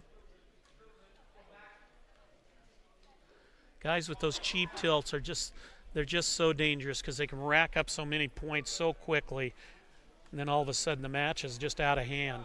So Paxton here looking to kind of change that scenario, trying to get his takedown. Garrett Hasenauer gets the head. Oh, nice fireman action there by Hasenauer. Gets his 3 and takes Paxton right to his back. Paxton now in the middle of the mat trying to get on through. But I don't know if he's going to be able to survive this. Really nice fireman's action there by Garrett Hasenauer of Twin Loup. Paxton fighting it, but he's got over 1:20 to survive here. Hasenauer trying to settle him. Near shoulder starting to settle down. You'd see Garrett look up at the clock. Paxton doing a good job, good guts underneath, not giving up the pin. But we're down to about a minute to go, and he's been there a long time now. Hasenauer just with the half, and there's your pin. Winner by fall, Garrett Hasenauer of Twin Loup over South Loop's Paxton Bierman. So with the fall for Garrett Hasenauer of Twin Loup, 6 points added to the team score for Twin Loup in the duel. And you have a tight duel score going on now between South Loup and Twin Loup. South Loup 30, Twin Loup 24 as they get the 6 points from Hasenauer on the pin. And now coming out for Overton, we'll have a wrestler unopposed, and I believe it's 190 is what we're up to now. So you'll get Anthony Arredondo coming out unopposed at 190 pounds for Overton. He'll get 6 points there. That'll make your score 36-16 in the duel, as we're down to just 2 weight classes left in the duel between Overton and Ansley Litchfield. South Loup and Twin Loup are both open, I believe I'm hearing, at 190 pounds. So now we're going to go back to Overton and Ansley Litchfield as we move up to 215. And I think Overton is going to come out and be unopposed at 215 pounds. Again, coming to the end of each duel in this opening round of competition here at the Ansley Litchfield quad. Gage White will come out for Overton at 215 pounds. He'll get the win by forfeit there as Overton continues to extend its lead in the dual team score. And we're going to stay with Ansley Litchfield and Overton because Andy Cash, I think, is coming out to report to the table for Ansley Litchfield. He'll be unopposed at 285, so Ansley Litchfield will get the 6 points at 285 pounds. And we'll give you a final score on the duel here in just a moment. Meanwhile, we go back to South Loup and Twin Loup, and they're kind of sorting things out. I think that both South Loup and Twin Loup are open at 215 and 285, I think. So I think we've really come to the end of our opening round of competition, as we'll try to give you the final scores of the duels in round one. In the duel between Ansley Litchfield and Overton, Overton's going to win the duel by a score of 42-22. And then as we go over to the duel between South Loup and Twin Loup, I think it's going to end at 30-24. I believe you're right. South Loup winning over Twin Loup. Both teams were open at 215 and 285. So South Loop's going to get the win over Twin Loup in their duel. 30-24 is going to be the final. So we'll get ready now to move into round two of our competition here today. Coming up in round two, matches will include Ansley Litchfield against Twin Loup and Overton against South Loup. We'll take a timeout. Back to Ansley with more wrestling after this. Unsubscribing from emails, printing anything. Why are simple things sometimes so complicated? Thankfully, with an auto owner's insurance independent agent, getting the right coverage for your business doesn't have to be one of them, so you can get back to more important things, like learning how that printer works. That's simple human sense. Hi, this is Nate Bell with High Street Insurance and Financial Services in Broken Bow. See us online at hsip.com. See possible. The team at Taylor Heating and Cooling are big fans of our area student athletes and are proud to help bring you their accomplishments on the radio. Just like these bright students keep a cool head in the heat of competition, Taylor Heating and Cooling is ready to help keep you cool with their services. If the season calls for heat, they're ready with repair and new install expertise there as well. Financing is available because sweating or shivering in your home needs fixed now, not later. Call Taylor Heating and Cooling at 308-872-6196 or visit taylorheatingandcoolingbb.com. Life is better with American Family Insurance because our agents provide specialized local expertise to help you get the right coverage at the right price. We understand that farming and ranching is at the heart of what you do, and we want to help protect what you've worked so hard for. Let's build the policy your farm and ranch deserves. Visit Justin Thompson Agency or call 308-872-5252. American Family Mutual Insurance Company, SI, and its operating companies, 6000 American Parkway, Madison, Wisconsin. Moonlight Custom Screen Print and Embroidery is proud to help bring you this sports coverage. When you partner with Moonlight, you're choosing the company that offers the highest quality inks as their standard way of printing. Since 1999, Moonlight has partnered with community events, school groups, sports teams, and more to design, print, and sell awesome screen print, embroidery, and vinyl items. Located in Kearney, serving fellow Central Nebraskans. Visit MoonlightCustomPrinting.com. Everything looks better by Moonlight.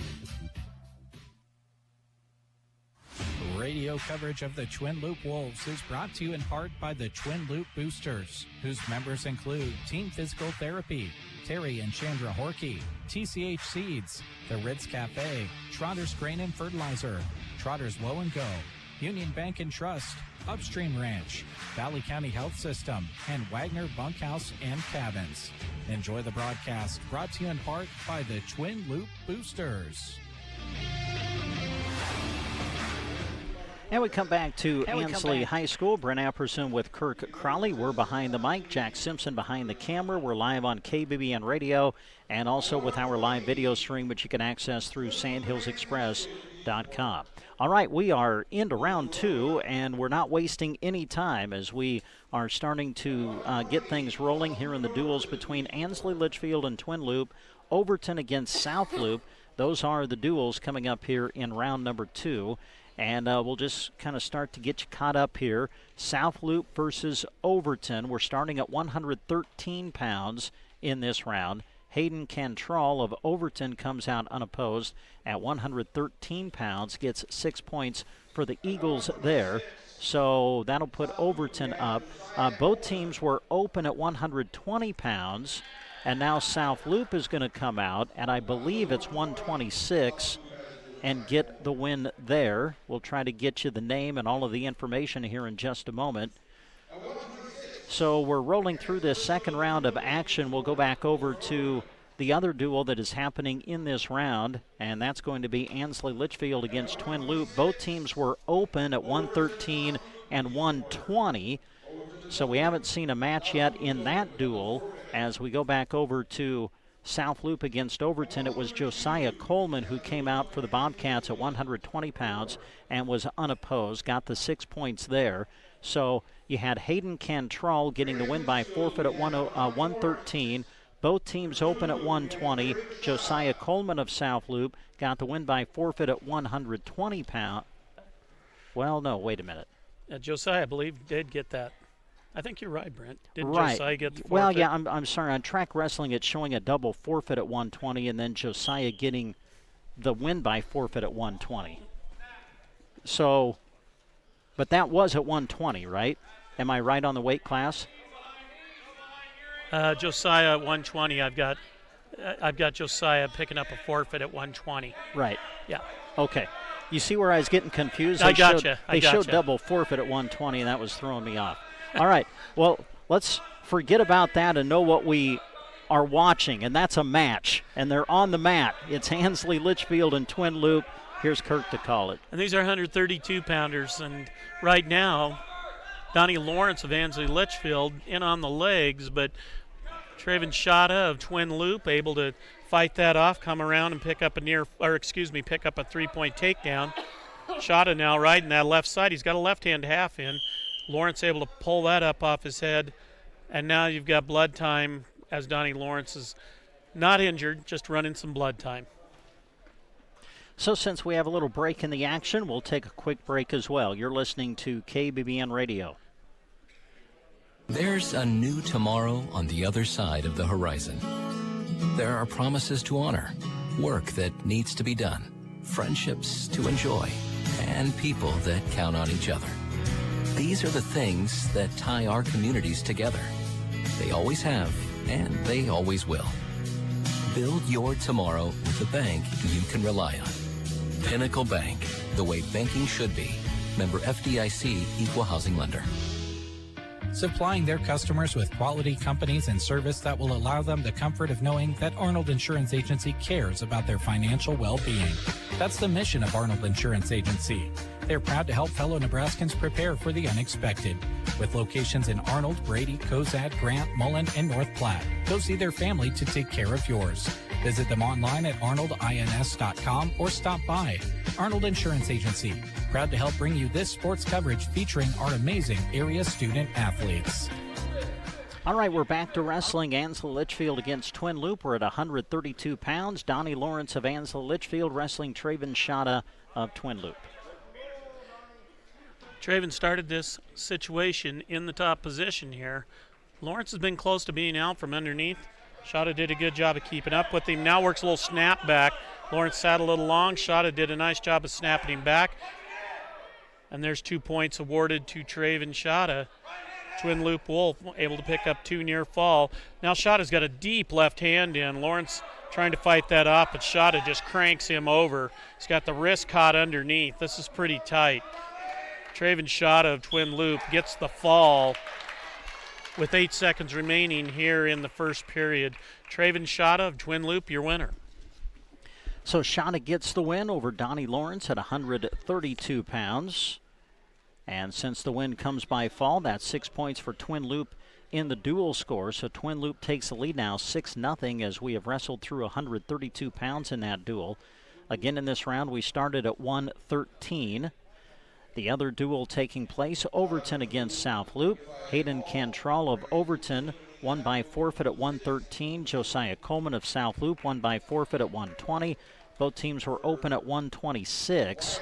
So as we go to 132 pounds, Wyatt Kyle of Overton comes out at 132 pounds. He's unopposed, so he gets the win by forfeit to give Overton 6 points on their dual score, and they lead 12-6 over South Loup as we are through 132 pounds in that duel.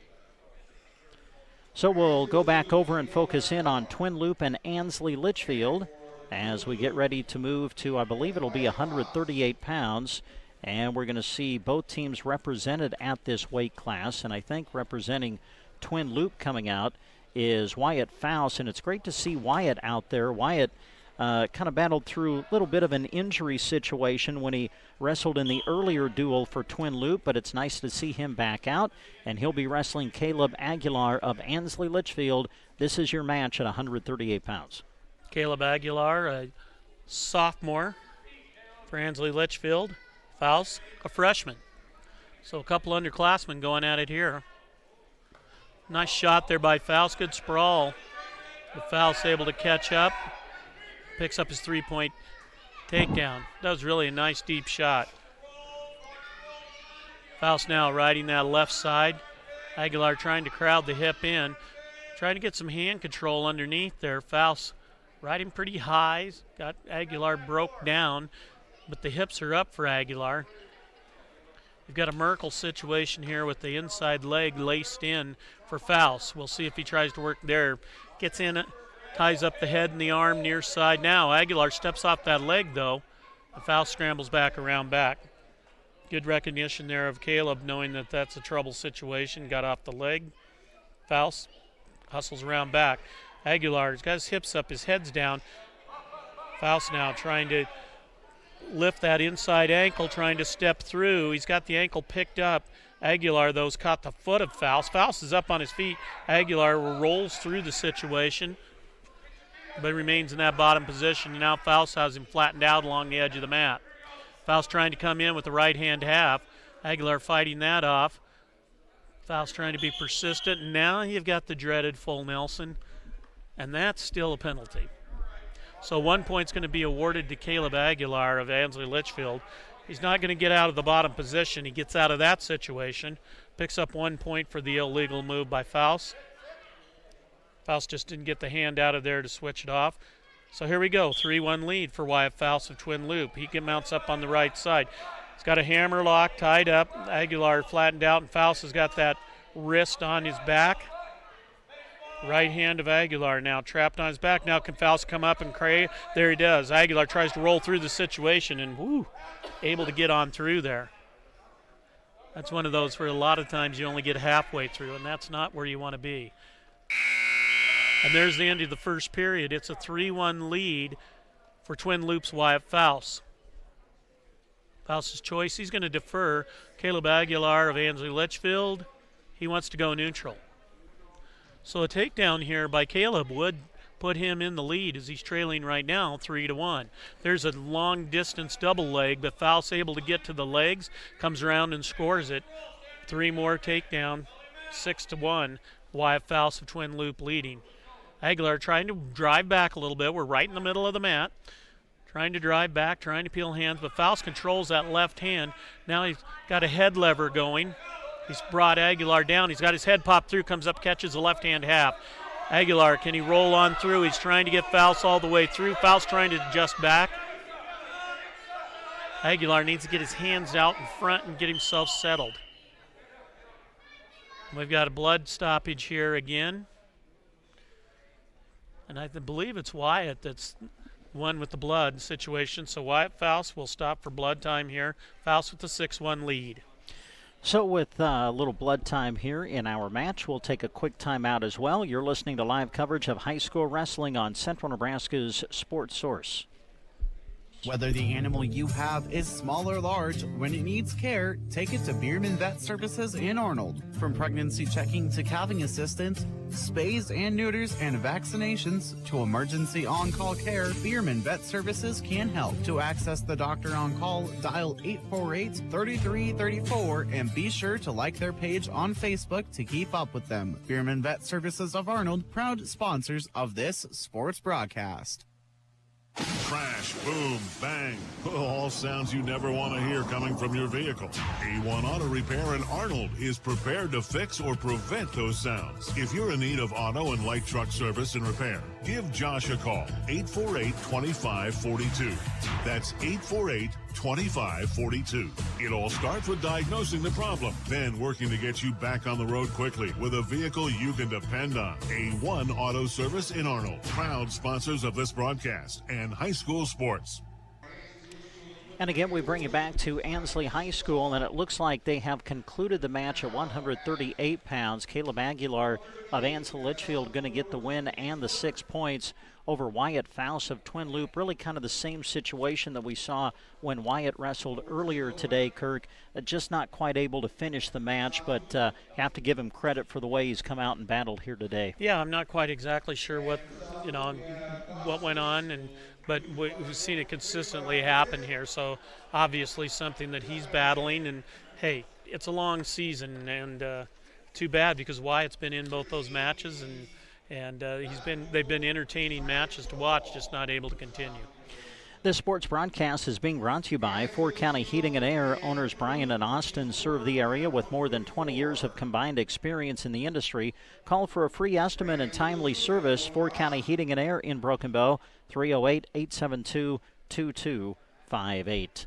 Also, your friends at Kling Financial are honored to help with any of your health and life insurance questions, as well as any retirement planning needs you may have.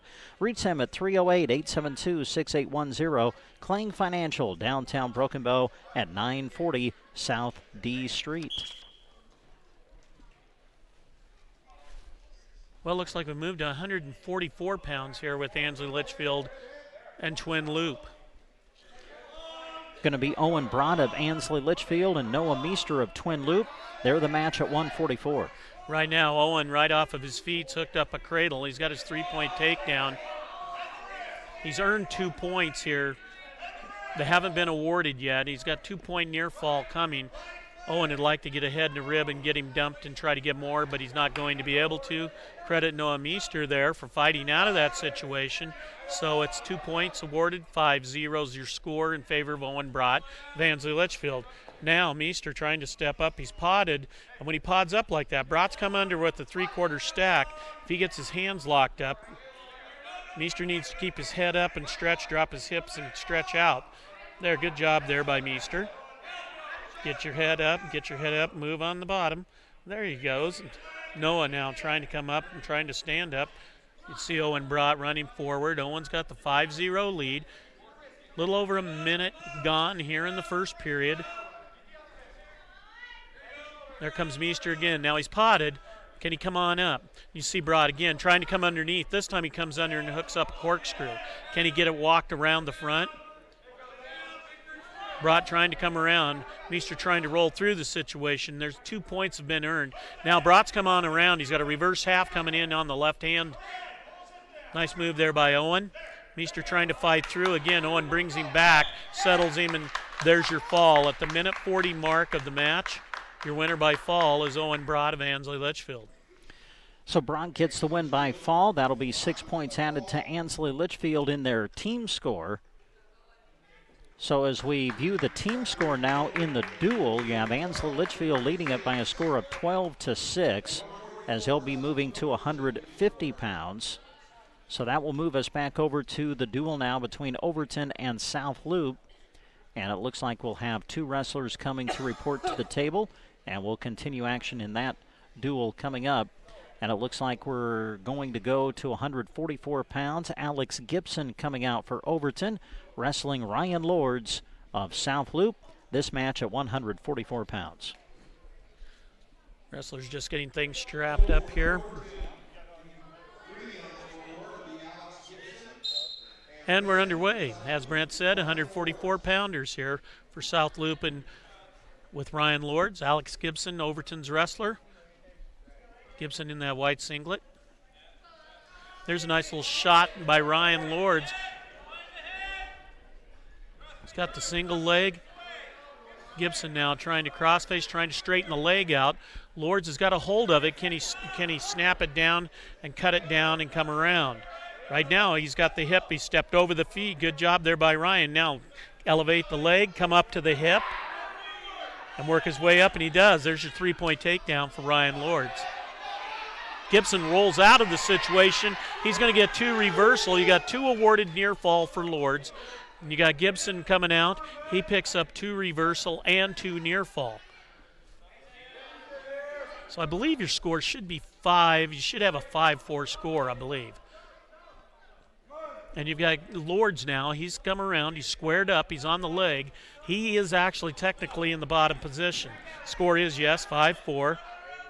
But you've got Gibson out front. Gibson needs to hustle around back if he wants to keep his positioning. Gibson's the guy in control here, although right now it's kind of a scramble control in there. Alex comes around back. He's got a 2-on-1. Lords trying to build himself up, and there's a little roll through. Gibson's got the cradle. Can he get him on through? He does. And now he's picking up near fall points. Alex Gibson to Overton, and here comes Ryan Lords. He flops over that situation. Okay, now you've got 4 near fall. 4 near fall. And you've got an illegal headlock then on Gibson. So you've got your 4 near fall. Then you have your 1 illegal headlock. So that 1 point's going to go to Ryan Lords. So your score then now is 9-5 in favor of Alex Gibson. And no change in positioning there. Lords now on that bottom position, trailing by 4 for South Loup. Gibson needs to come around, but he's reached under. He's got that far elbow. Can he tuck it, and can he get him flipped here? He's got it tucked. Can he come around and crank on that? He's going to keep his position. The period runs out, and that might have actually saved Alex Gibson. He was way out front. So we have a lot of action there in that first period. It's a 9-5 score in favor of Alex Gibson. And Ryan Lords is going to have choice. He's going to defer. We're going to go neutral with Alex Gibson's choice. So Alex Gibson of Overton has a 4-point lead. He's going to go neutral. He's going to try to build on that. Keep in mind, these takedowns are 3 points. If Lords can get the takedown here, he's back within 1 at the match here. Wrestler taking place right along the edge of the mat. Lords with his back to the edge of the mat. Wrestlers break apart. Ryan comes back to the middle. There's a shot by Lords. He's got his head stuck in the middle. We'll see now he's trying to slide it off. Good sprawl there by Alex Gibson. Alex got the head tucked under, and he's got long arms by Ryan Lords, which is long arms aren't real strong arms. Now Gibson trying to come around. Lords catches the elbow, dumps him off the front. Lords is going to try to come out and score his three-point near fall. If he can keep his head up and cover the hips, he just needs to cover the hips. There's your three-point near fall, or excuse me, three-point takedown. Three-point takedown for Lords. It's 9-8 now. Lords trailing by 1. He's got himself right back in the match. There's a sit out by Gibson. He comes around, he faces. Lords catches up around the body. Gibson tries to roll through the situation, gets halfway through, and there's your fall. Ryan Lords with the quick fall. And what was really a roll-around match, 9-8 score. But Ryan Lords of South Loup secures the fall, gets the win. That's kind of like, I can use my old line on that, kind of like rolling around a couple rocks in a dryer there. Man, a lot of action in that match. Yeah, that was one of our most action-packed matches, I think, of the tournament so far tonight. That was fun to watch. Yeah, it was. It was. So Ryan Lords of South Loup gets the win by fall over Alex Gibson of Overton. That was at 144 pounds. So as we update you on the dual team score now between South Loup and Overton, South Loup leads 18-12, and that'll take us back over to the Ansley Litchfield Twin Loop duel now, as coming out on the mat is Adrian Nienaber of Ansley Litchfield wrestling Brody Treptow of Twin Loop. These guys are just underway here at 150 pounds. Right hand tie there by Nienaber. Pause at the head. Treptow kind of in a reverse mode here. Nienaber, the guy taking the ground, but Treptow wipes him off his head, comes around, and right now Brody's got a chance to try to score it. Scramble there, nobody scores. Score still 0-0, minute 10 to go here in the first period. Wrestlers tied up, break apart. Nienaber comes back in. He reaches up, gets that right hand tie, trying to control the right arm.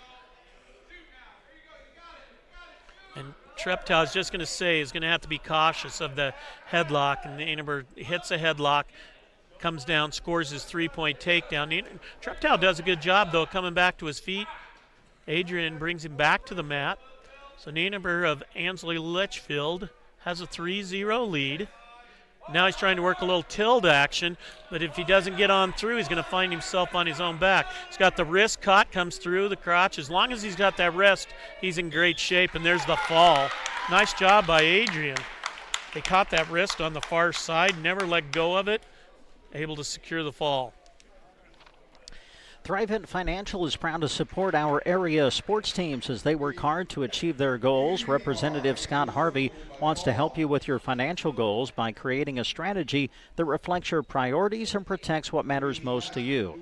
For insurance, investments, or planning for retirement, call Scott Harvey and Thrivent Financial at 308-872-2511.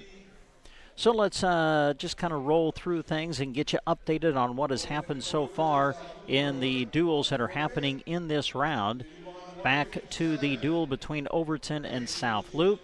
Looks like they've posted that both teams are open at 150 pounds. So we'll move over to Twin Loop versus Ansley Litchfield.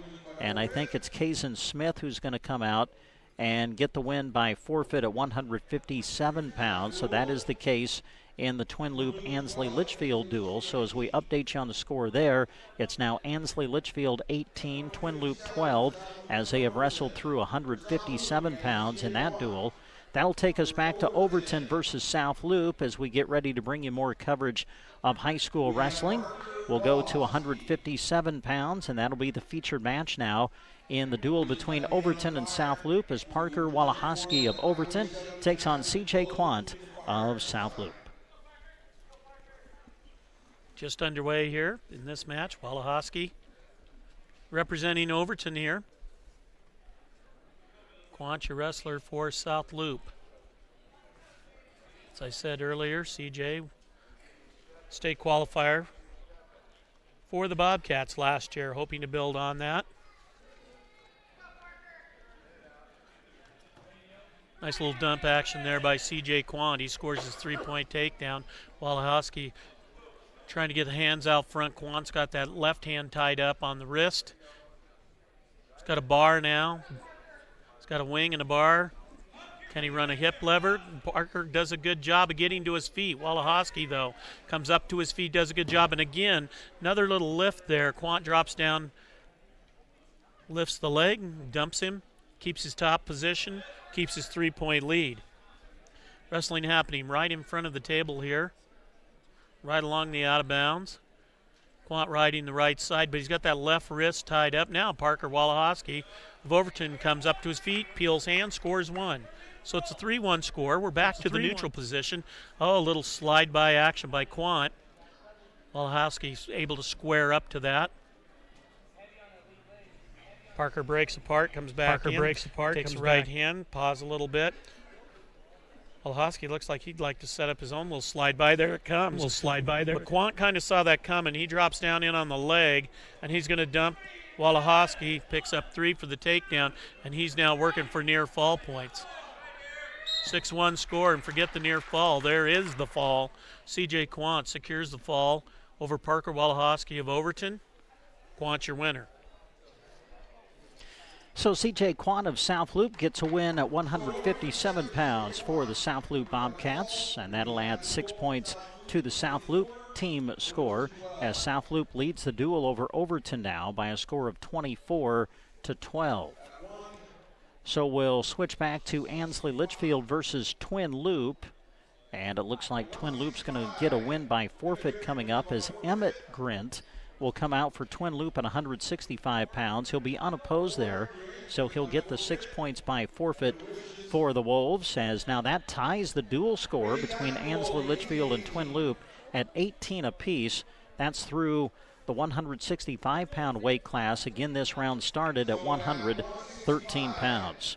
So we'll move back over to the duel between Overton and South Loup, as I believe we're going to move to 165 pounds. And it looks like it's going to be Ty Kennicott coming out for Overton. He'll be opposed by South Loup's Paxton Bierman. These guys getting their ankle bands strapped up.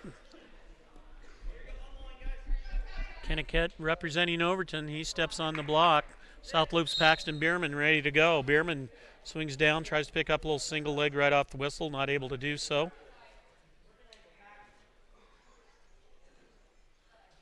Wrestlers head-to-head here. Kennicott breaks that off. Bierman aggressively back in with some heavy hands on the head. Trying to snap that head down. There's a little fireman action, but Kennicott feels that coming, fins that off.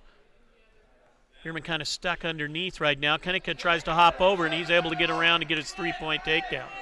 Bierman quickly to his feet, though. Now we got a potentially dangerous situation here. No points awarded, just potentially dangerous. We'll go back down. Paxton will go down to the bottom position. Bierman, he gets set. Here comes Kennicott, and we're off and going. Bierman up to his feet. Kennicott with the 3-0 lead here in the first period. Bierman tries to paw the head. Kennicott returns him to the mat. 50 seconds gone here in the first period. It's three-quarter stack. Kennicott's working for right now, and Bierman's got to get his hips down, get his head up. Kennicott comes off that. Bierman sits out, faces out, squares up, and he gets a one-point escape. It's now 3-1. Kennicott with the lead. The Overton wrestler with the 2-point lead here. 50 seconds remaining in the first period. Wrestlers in the neutral position. Kennicott trying to keep a little distance here. Bierman paws at the head. There's that right hand tie. Wrestling in the middle of the mat. A lot of area to wrestle in here. Again, Bierman kind of buried in there. They break apart. There's a double leg shot by Kennicott. Now comes up on the outside. Bierman sprawls it, counters it. Good job there by Paxton. Come up to the feet. Head to head. Wrestlers working on each other's wrists now. Here we go. It's a head-to-head situation again. There's Bierman, pawing with that right hand. Hasn't been able to get in on the legs, though. Takes a peek. There's your high crotch shot by Bierman. Kennicott tries to come around the corner. Period ends. Score after one is 3-1. Ty Kennicott of Overton leading South Loop's Paxton Bierman. So we have a defer by Kennicott. Paxton says, I'm going to go neutral here. So we'll go neutral in the second period on Bierman's choice. Paxton looking to take the lead here if he can get a takedown. Kennicott with a little level change, not a shot, just level change. Bierman again trying to tie up those wrists. There's your right-hand collar tie. Can he come in and score underneath it? Tries to create a little distance. There's that heavy head again by Bierman. Kennicott just kind of wipes that off, comes in with the double leg. Head stuck underneath. Can he come up between the legs and score it? Bierman gets a hold of a leg. Right now, Kennicott's got to pop his head out to score, and he pops the head. Can he come around and score it? Bierman's going to have to decide when to bail out here. There's your three-point takedown. Bierman's got to roll on through the situation, and he survives without giving up back points. Bierman was in a spot there where you got to kind of ask yourself, am I going to bail out here and survive and keep wrestling? Because if he wasn't able to get out of that situation, he'd been pinned. So 6-1 lead now. There's the escape by Bierman. It's a 6-2 lead for Kennicott. Just under a minute to go here. Kennicott now, if he can walk around, he's got a half. He's got the arm caught. Can he toss Bierman to his back? Bierman's going to roll through the situation, though. Bierman comes out, gets the takedown, and now he comes up and headhunts, and Paxton gets the fall. Wow. He came out, rolled on through the situation, came up, caught the head, teed out, and Paxton Bierman, winner by fall. Well, you just never know, do you? Oh, my. That was fun. So, great turnaround there for Paxton Bierman of South Loop. Ends up getting the win by fall, so that'll be 6 points added to South Loop's team score. They now lead the duel against Overton by a score of 30-12. And that'll kind of move us back over to the duel happening between Ansley Litchfield and Twin Loup. Wolves are going to send out Garrett Hazenauer at 175 pounds. He'll get his hand raised as he'll win by forfeit. Unopposed is Garrett at 175 pounds in that duel. So that'll make your score in the Twin Loup Ansley Litchfield duel 24 Twin Loup, Ansley Litchfield with 18. So we'll go back over to Overton against South Loop, and it looks like Overton will send out a wrestler at 175 pounds. He'll be unopposed there. That's Mason Dutro of Overton getting the win by forfeit at 175 pounds. So that'll be 6 points added to the Overton team score. So in that duel now, it's South Loop 30, Overton 18. They are through 175 pounds in that duel. Again, this round started at 113. So Isaac O'Brien now going to come out for Ansley Litchfield as we go back to that duel. Ansley Litchfield against Twin Loup. O'Brien's going to be unopposed at 190 pounds, so he's going to get the win by forfeit there at 190. And that'll add 6 points to the Ansley Litchfield score. So that duel now is tied back up at 24 all between Ansley Litchfield and Twin Loup. So now we'll take you back to Overton and South Loop, and it looks like Overton's going to get 6 points as they're going to be unopposed. And we'll get you the name and the information when it becomes available. Anthony Arredondo of Overton unopposed at 190 pounds, so he'll get the 6 points for the Eagles. And now Overton is to within 6 points of South Loop in the team score in the duel. As now we're moving to 215 pounds. So in each duel now, you have just 3 weight classes remaining.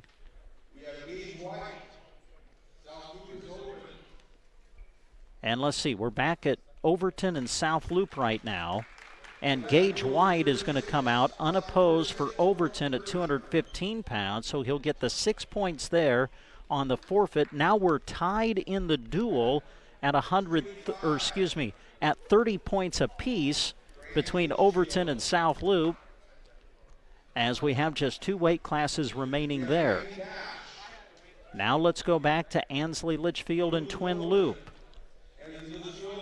And as we look at 215 pounds, both teams were open.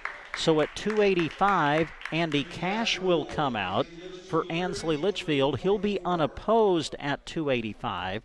So that's 6 points for Ansley Litchfield.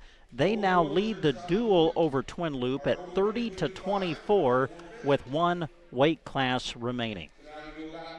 And were you able to follow all of that? I think you did a great job. And I think 30-24 may be the way that ends up, because there's not a 6-pounder. There's not a 6-pounder available for those two teams. Yeah, and let's see. It looks like now Overton and South Loup. This is interesting now because both are open at 285 pounds. So we're going to go to 106, and South Loup is going to send out a wrestler at 106 pounds. He'll be unopposed. That's Noah Hyatt. So he's going to get 6 points on the forfeit, and South Loop's going to win the duel 36-30.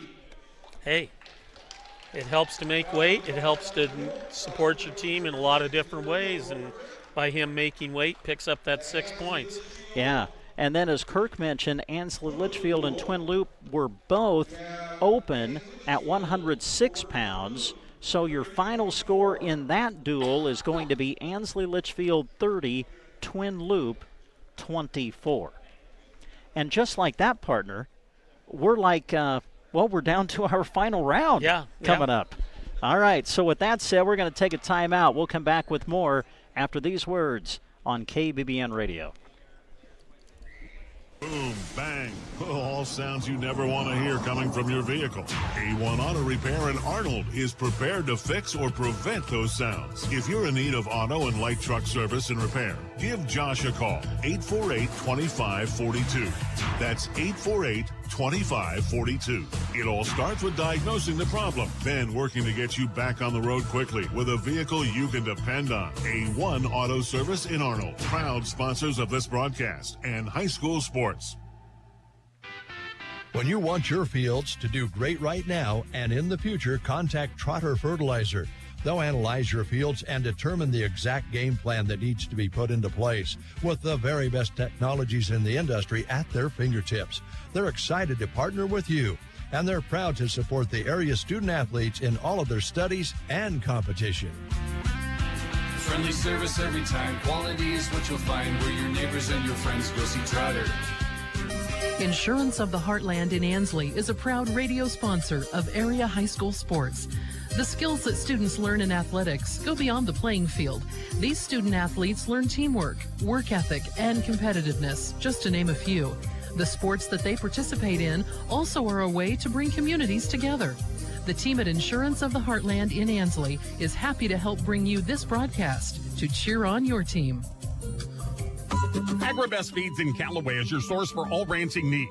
They carry Arrowquip chutes and alleys and Powder River and Tartar livestock equipment. Check out their molasses-free Sweet Pro tubs and Redmond Trace mineral salt. Vet supplies and pet foods are available too.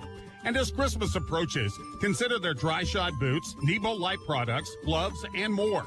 Remember, Jesus is the reason for the season.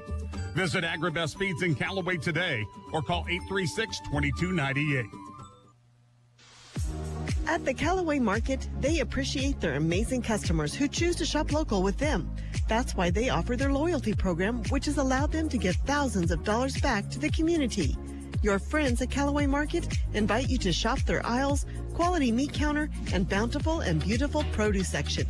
On Mondays, a senior discount of 10% off is given. Thank you for shopping local from the Callaway Market. Open 8 a.m. to 7 p.m. Monday to Saturday and Sundays from 11 till 5. The Callaway District Hospital, along with the Arnold and Callaway Medical Clinics, love supporting the community and are happy to be able to help bring you this sports broadcast. The Callaway District Hospital and Medical Clinics delight in serving the area with their public transportation service. Call 308-212-0464 to schedule a ride today. Areas served and destinations requested will be evaluated on a first-come, first-served basis. Cheering on the area athletes from the Callaway District Hospital and the Arnold and Callaway Medical Clinics. And we come back to Ansley, Nebraska, as we are getting ready to go into our final round of competition here at the Ansley Litchfield Quad. Coming up, it'll be duels between Ansley, Litchfield, and South Loup, and Twin Loup against Overton. Also, we've been asked to announce that the North Park School is open to the public for anyone who needs it due to the fire that has been hitting the east edge of Broken Bow. Dave Burney is back at the studio kind of covering this situation for us. If need be, Dave will just be interrupting our broadcast to announce updates over the air for you, so be listening for those. But we've been asked to announce that the North Park School in Broken Bow is open to the public for anyone who needs it due to the fire, the east edge of Broken Bow. So we will try to keep you updated as information becomes available regarding that unfortunate situation. We do want to let you know that our plan on the radio here tonight on KBBN FM, when we're done with our wrestling coverage of the Ansley Litchfield quad, we are planning to bring you coverage of Husker volleyball, as Nebraska will be taking on Penn State tonight in the Final Four, and we'll be picking up coverage of that for you on the Huskers radio network when we're done with our wrestling coverage here tonight from Ansley. We'll step away for another quick timeout. We're going to move into our third round of competition here in Ansley right after these words. Staff at South Loup Pharmacy in Callaway is proud to be a sponsor of this sports broadcast. They support all the area athletes and are pleased to be a part of the South Loup Bobcat community. Their pharmacy provides knowledge on what is best for you and your family members. Stop in and talk to them today. South Loup Pharmacy in Callaway, knowing you by name, not just a refill number. Radio coverage of the Twin Loup Wolves is brought to you in part by the Twin Loup Boosters, whose members include 4W Delaney, Agland ATV, Burwell Dental Clinic, Burwell Family Practice PC, Calamus Outfitters, Carhartt Lumber Company, Central Nebraska Electric, Central Nebraska Medical Clinic, City of Sargent, Connie's Beauty Salon, Corner Stop, Craig and Diane Van Cura, Dad's Calamus East, and Diamond Ring Ranch. Enjoy the broadcast brought to you in part by the Twin Loup Boosters. Lodi Seed Service, LLC, your trusted channel seedsman, now serving the Callaway area. They are proud to bring you this sports broadcast. Why choose them? High-quality channel seeds, expertise tailored to your farm, local knowledge paired with global resources, and, of course, unmatched customer service. To get on the path to achieving your farming goals or exceeding them, contact Abe Hinman or T.R. Anderson with Lodi Seed Services, sponsors of this sports broadcast. All right, we come back to Ansley, Nebraska. Brent Apperson, Kurt Crowley with you here behind the microphone. Jack Simpson with us behind the camera. We're live with our wrestling coverage on KBBN Radio, and we're also live with our video stream on sandhillsexpress.com. Again, we do want to let you know that if need be, we will be just breaking into our programming. Dave Burney is at the studios of KCNI KBBN watching the fire situation around the Broken Bow area. If need be, we'll be breaking in with reports on that. In the meantime, we'll continue with our coverage of high school wrestling as we move into our final round of competition here. And we have on the mat now Ansley Litchfield and South Loup. We are at 126 pounds as the match features Donnie Lawrence of Ansley Litchfield and Josiah Coleman of South Loup. And we're into the match, about 25 seconds here, and Josiah Coleman of South Loup able to secure the opening takedown. He has a 3-0 lead as we're on a restart here. Lawrence comes out, stands up, tries to turn in. Coleman just catches back up. Coleman riding that right side. Right hand underhook. Will run a little spike, jumps over to the left side there, pulls in the arm. 40 seconds into this first period.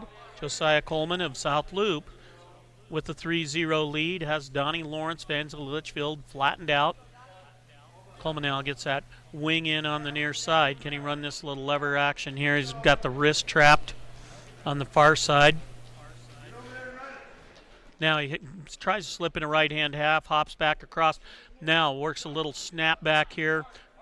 Used to be what we called an option. Turns into a reverse half. Snaps Lawrence back, and Josiah Coleman now scoring back points here. His 3-0 lead is going to be a 4-point addition with those near falls, and now leads 7-0, minute 30 into the match.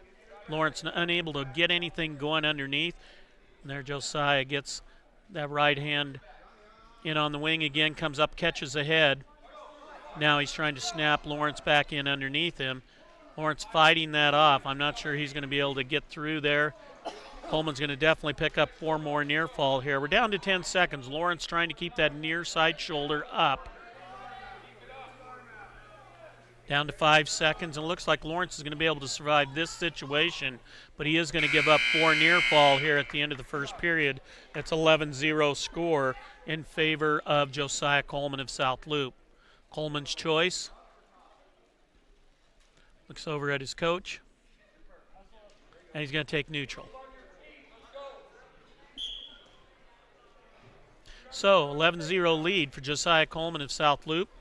There's a little shot by Donnie Lawrence, but Coleman able to fend that off easily. Lawrence comes up to his feet. Wrestlers break apart. There's a little swing down by Lawrence again, though. Now he comes in on a double leg. He's got a little penetration there. We'll see if he's able to score that. Coleman kind of muscles him down to the mat, but we end up out of bounds. 11-0 lead. Coleman come back into the neutral position. Josiah Coleman of South Loup with that lead. Lawrence covers the head here, trying to come around, catch the ankle, trying to score off his feet. Coleman trying to stay squared up here.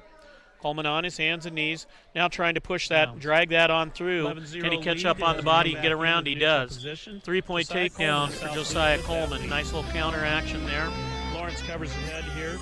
Back in on that 2-on-1. It's a 14-0 lead for Coleman, so any score by Coleman is going to TF this thing.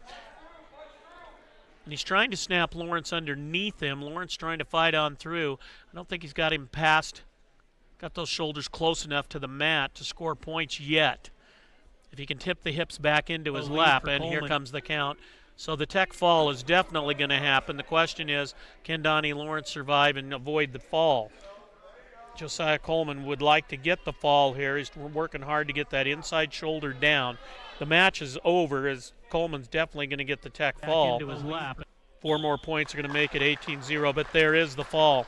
So Josiah Coleman, with 37 seconds remaining in the second period, secured the fall over Donnie Lawrence of Ansley Litchfield. So Josiah Coleman gets the win for South Loup as we are underway with that duel between South Loup and Ansley Litchfield.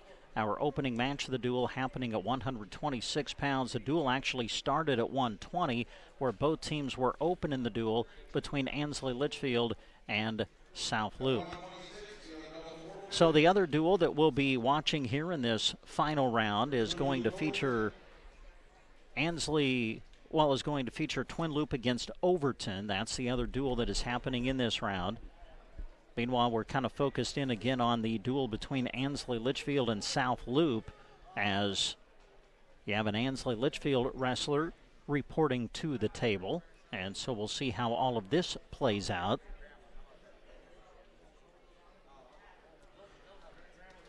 Meanwhile, as we try to check in on the duel between Overton and Twin Loup and get you updated there, both teams were open at 120. Both teams were open at 126. So we are at 132 pounds now between Ansley Litchfield and South Loup.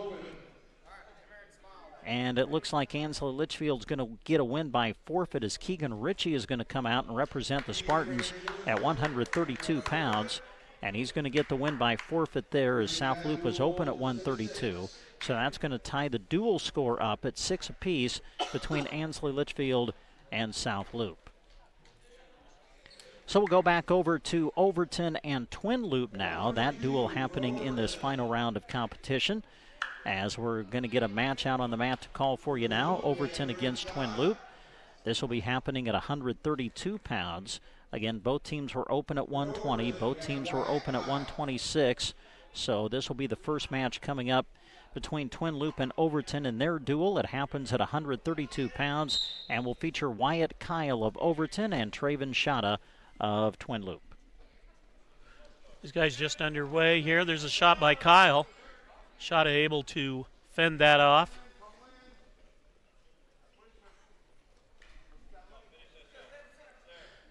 Right now, the wrestlers are in the neutral position here in the first period. Little drag down by Shada. Kyle catches him coming in, but Shada just kind of muscles him on over. Kyle up to his knees. Shada trying to get a headlock, but Kyle able to counter that. Comes out the back door, and he scores a 3-point near fall. I keep saying near fall. Old habits are hard to break. 3-point takedown. Wyatt Kyle with that 3-point takedown. Kyle now trying to turn Shada. Shada working to stay off his back. Can he get on through? Kyle trying to float back across the face. Can he get the fall here? Wyatt Kyle's got back points coming. And there, he gets the fall. Traven Shada of the twin Loup goes down by fall to Wyatt Kyle of Overton.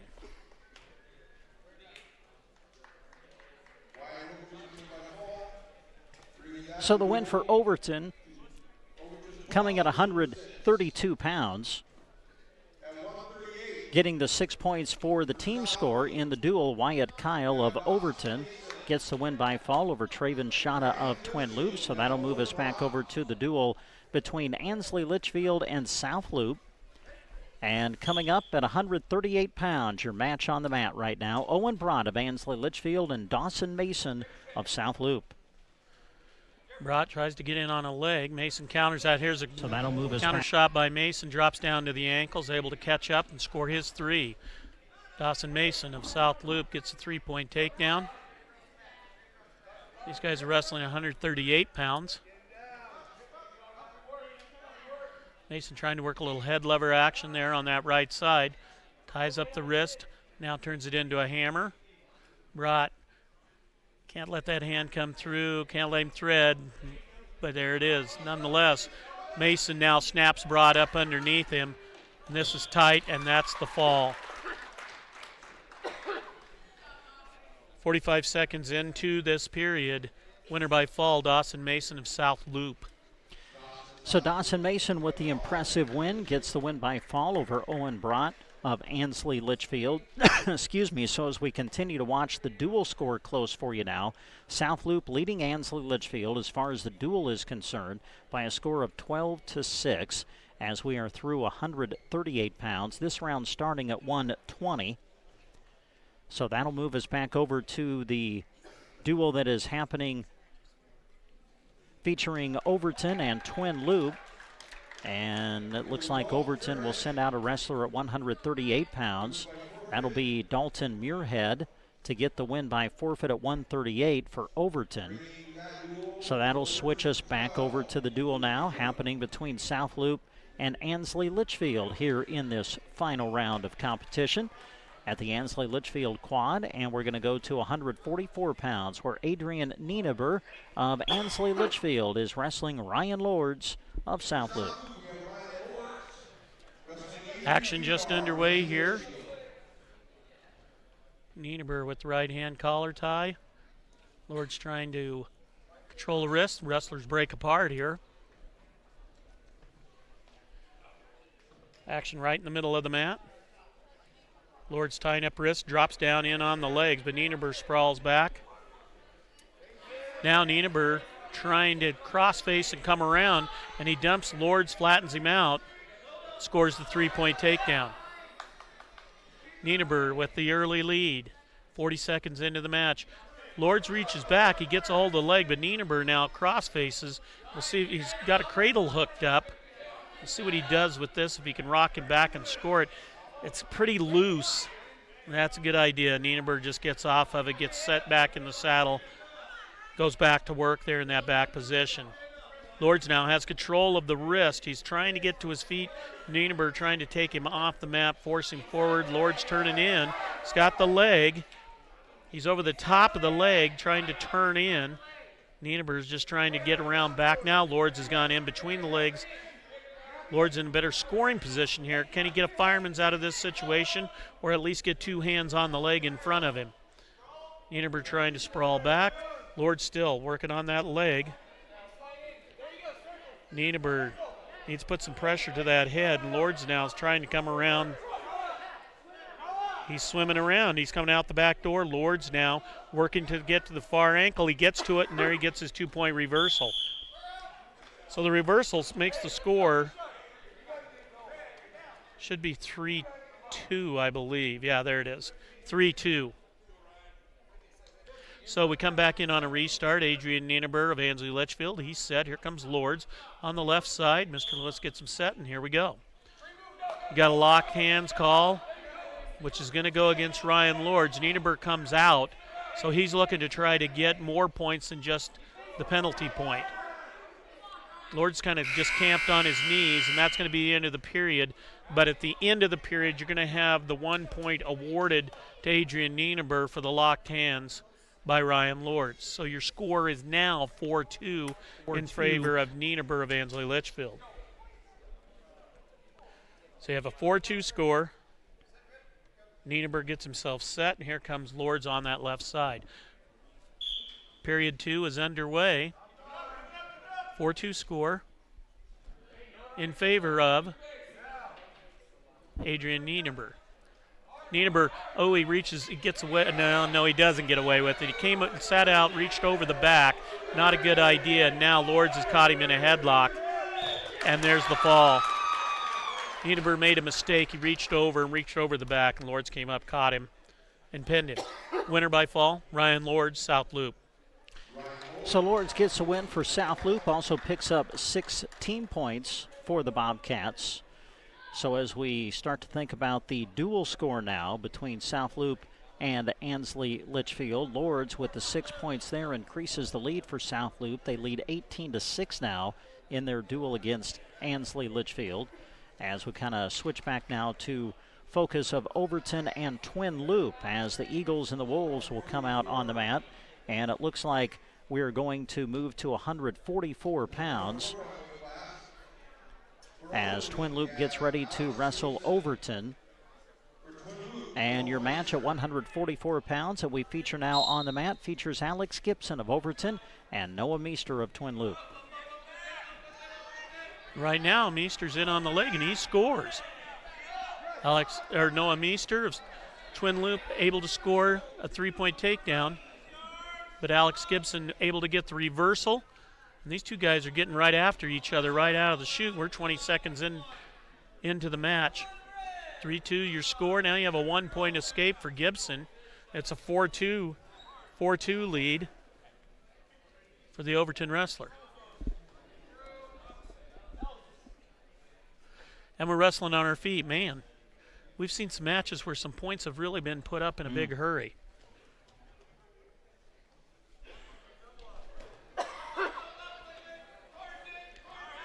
Now you have Noah Meester coming out of a situation there, and he scores his 3-point takedown.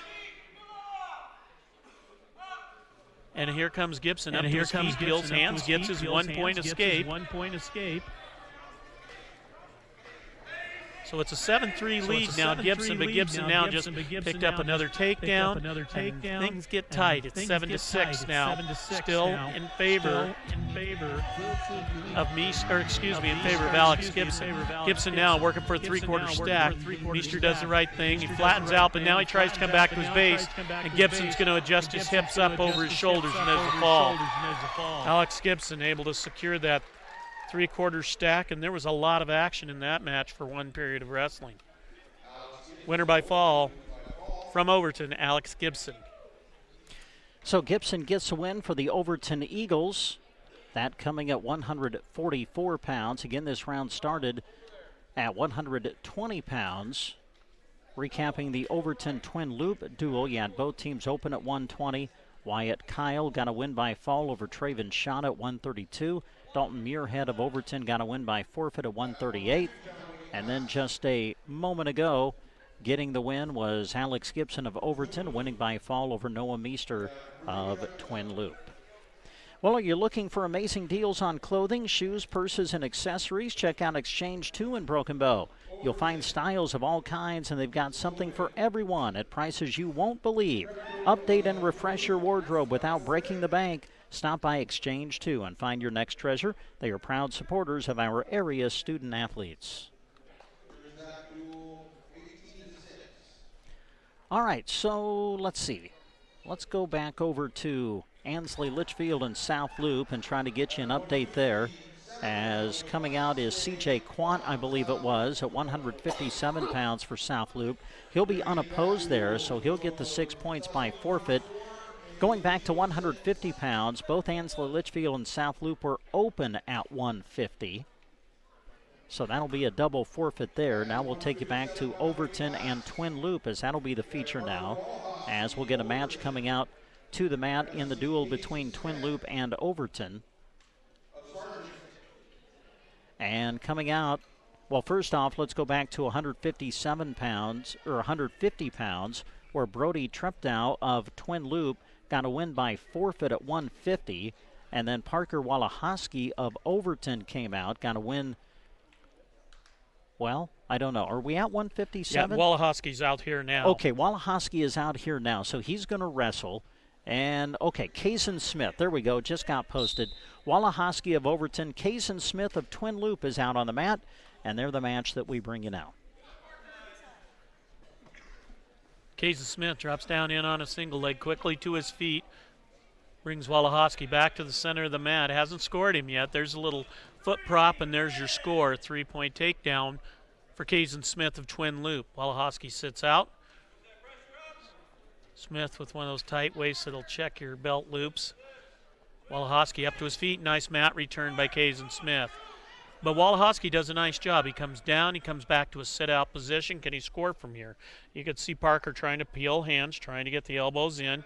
Smith just sitting in the back. Now he's gone to an underhook. Smith trying to snap him back in. Walahoski back to his base. Smith comes back around. Again, that deep right hand tight waist of Smith, and he just cinched it up another notch. Run a little head lever action now. Brings Walahoski down to the mat. Here comes a hammer. Walahoski fights that off, but Smith gets the left arm laced in on the wing, gets the wrist on the far side. We'll see what he does with this. Kaysen Smith settles back in on the left side, comes back to a little bit of a lever action. Walahoski's coming up to his feet. Smith lifts with one left hand. Nice mat return again by Smith, and then he laces in the right leg. We're in the middle of the mat here. Walahoski trying to fight things off. Right hand half comes in. Legs are in. Smith is picking up back points here. 20 seconds for Parker to survive, and he's not going to be able to do that. Winner by fall, Kaysen Smith of Twin Loup. All right, so Kaysen Smith gets the win by fall, and that'll give us an opportunity to remind you that this action is brought to you by High Street Insurance and Financial Services in Callaway, formerly J.R. Meyer Insurance. They are dedicated to serving area farmers in the local community, and they're happy to help bring this broadcast to you. Visit hsip.com. So we'll go over to the duel that is happening in this final round between South Loup and Ansley Litchfield. And South Loop's going to get 6 more points coming up, I believe, by forfeit. It looks like Paxton Bierman, I think, came out at 165 pounds for the Bobcats, got the win by forfeit there. So we'll go back over to Overton and Twin Loup and get ready for their duel coming up. And it looks like we're going to move to 165 pounds, I believe, in that duel. And once they get the names posted for us, we will let you know who's out on the mat. Looks like it's going to be Mason Dutro of Overton taking on Oren Grint of Twin Loup. That's your match on the mat at 165 pounds. Just underway here. As Brent said, Dutro and Grint wrestling. Grint representing Twin Loup. No score in this bout. There's a shot by Grint. Not much penetration there. Kind of dropped to his knees. Dutro able to fend that off. Oren now has that left-hand underhook. He's got control of the wrist on the far side. Dutro up to his feet, trying to square up.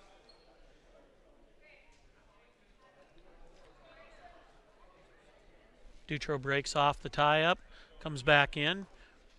Little shot by Dutro. Not much penetration. Grint able to fend that off easily. Grint paws at the head. Tries to snap the head down. Wrestlers forehead to forehead here. About a minute into the bout. No score in this match. Nobody's really taken a good committed shot, and there Grint does. He finally gets in on a shot. That was a nice, good committed shot. Changed levels, got to the leg. Hasn't scored it yet, though. Dutro trying to tie it up, trying to create a scramble. Dutro's got to get his hips up if he wants to survive the situation. Now, who can get their head head up and survive this situation. Nobody scored here. Both guys are down on a leg. And now Dutro's trying to come out the back. If Grint can get some pressure in on Dutro, Dutro could be to his back. Grint's come up the left hand. Nobody scored here yet there. Grint scores the takedown, and there's the fall. You can kind of see that coming. Dutro sat up, and Grint caught his head and was able to pressure into him and just dumped him on his back, and that was the fall. Winner by fall, Orrin Grint, Twin Loup. So Grint gets the win there, and we'll try to give you an update on what's happening in the dual score now. With Grint picking up the win, he gets 6 points, and that'll tie things up in the dual score now between Overton and Twin Loup, as they're tied at 18 points apiece. Again, we're in the final round of competition here at the Ansley Litchfield Quadrangular. Good to have you with us. Brent Apperson, Kirk Crowley with you behind the mic. Jack Simpson is behind the camera helping us out as we're live on KBBN 95.3 FM, and we're also live tonight with our video stream on sandhillsexpress.com. So we're continuing to move through things here in the duel between Overton and Twin Loup. It looks like Garrett Hazenauer, I think, just came out for Twin Loup at 175 pounds. Got his hand raised. He'll win by forfeit there, pick up 6 points for the team, as Twin Loup leads now 24-18 in the duel. Meanwhile, over in the duel between Ansley Litchfield and South Loup, we'll get you updated there. C.J. Quant was a winner by forfeit at 157. Paxton Bierman of South Loup was a winner by forfeit at 165 pounds. And now at 175, I think you're going to get Ansley Litchfield to come out, and they're going to get a win by forfeit. No, that was at 190. Both teams were open at 175 in the duel between Ansley Litchfield and South Loup. Isaac O'Brien comes out at 190 and gets the win there for Ansley Litchfield. So through 190 pounds, your score there is South Loup 30 and Ansley Litchfield 12.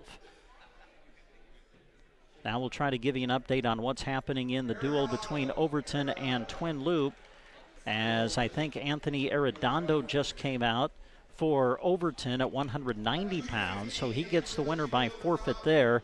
Go back to 175. Garrett Hazenauer, I think we mentioned it, came out, got the win by forfeit at 175 for Twin Loup. And then Arredondo of Overton got the win by forfeit at 190, so that duel is actually tied now at 24 all.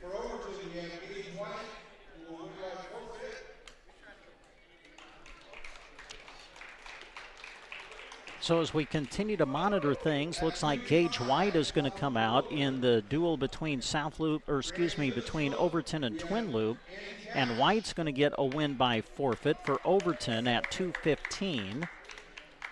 Now we go back over to the duel between Ansley Litchfield and South Loup as things continue to happen there. You're going to get both teams open at 215. Andy Cash is going to come out at 285 and get the win by forfeit to get his 6 points there. And I think we are very quickly coming to the end of the entire tournament. Yeah, because I think this is the only 6-pounder in the building. I think you're right.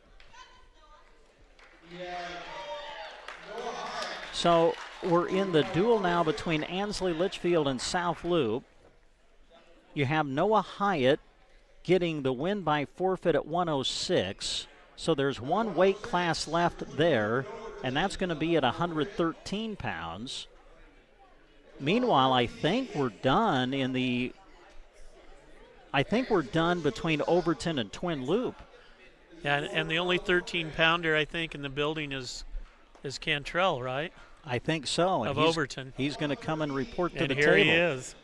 So here's what we're going to do. We got a 60-second timeout left to play for you to wrap up our radio broadcast ad responsibilities. So we're going to play that. Then we'll come back quick and kind of recap things, and we'll sort it all out. It's coming up in a moment. Flatwater Bank, we're still committed to calling our customers by name. Because of technology, we may not see you as much anymore, but whether you choose to bank with us online or in person, we're still your hometown bank. We still call you by name when we see you, and we're here for you when you need us. If you're currently not our customer, we would love a chance to show you what you've been missing. Visit us today to start banking with a bank that knows you. At Flatwater Bank, we are still pioneering. Member FDIC.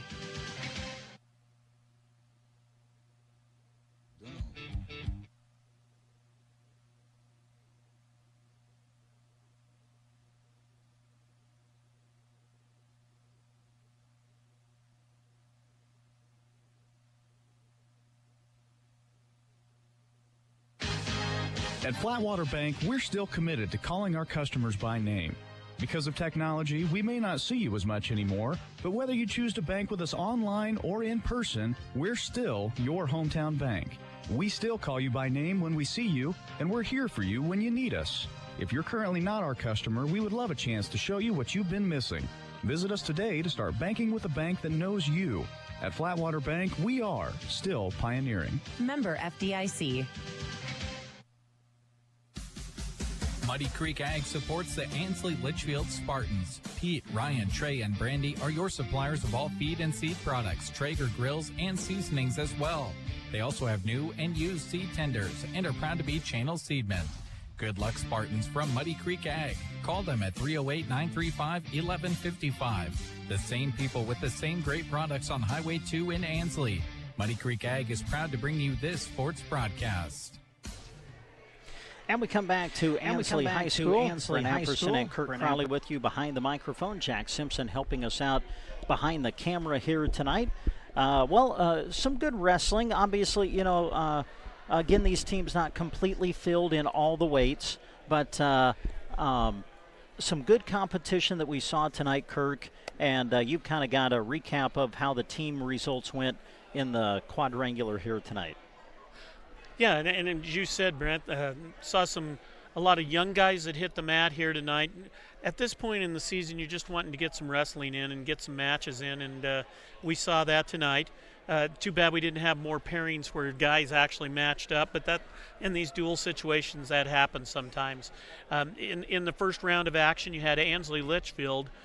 They lost that first duel to Overton, 42-24. As you went through the second round, Ansley Litchfield able to get a 30-24 win over Twin Loup. And then in their final duel, Ansley Litchfield dropped 36-12 to Ansley Litchfield. So Ansley Litchfield dropped a 36-12 score to South Loup.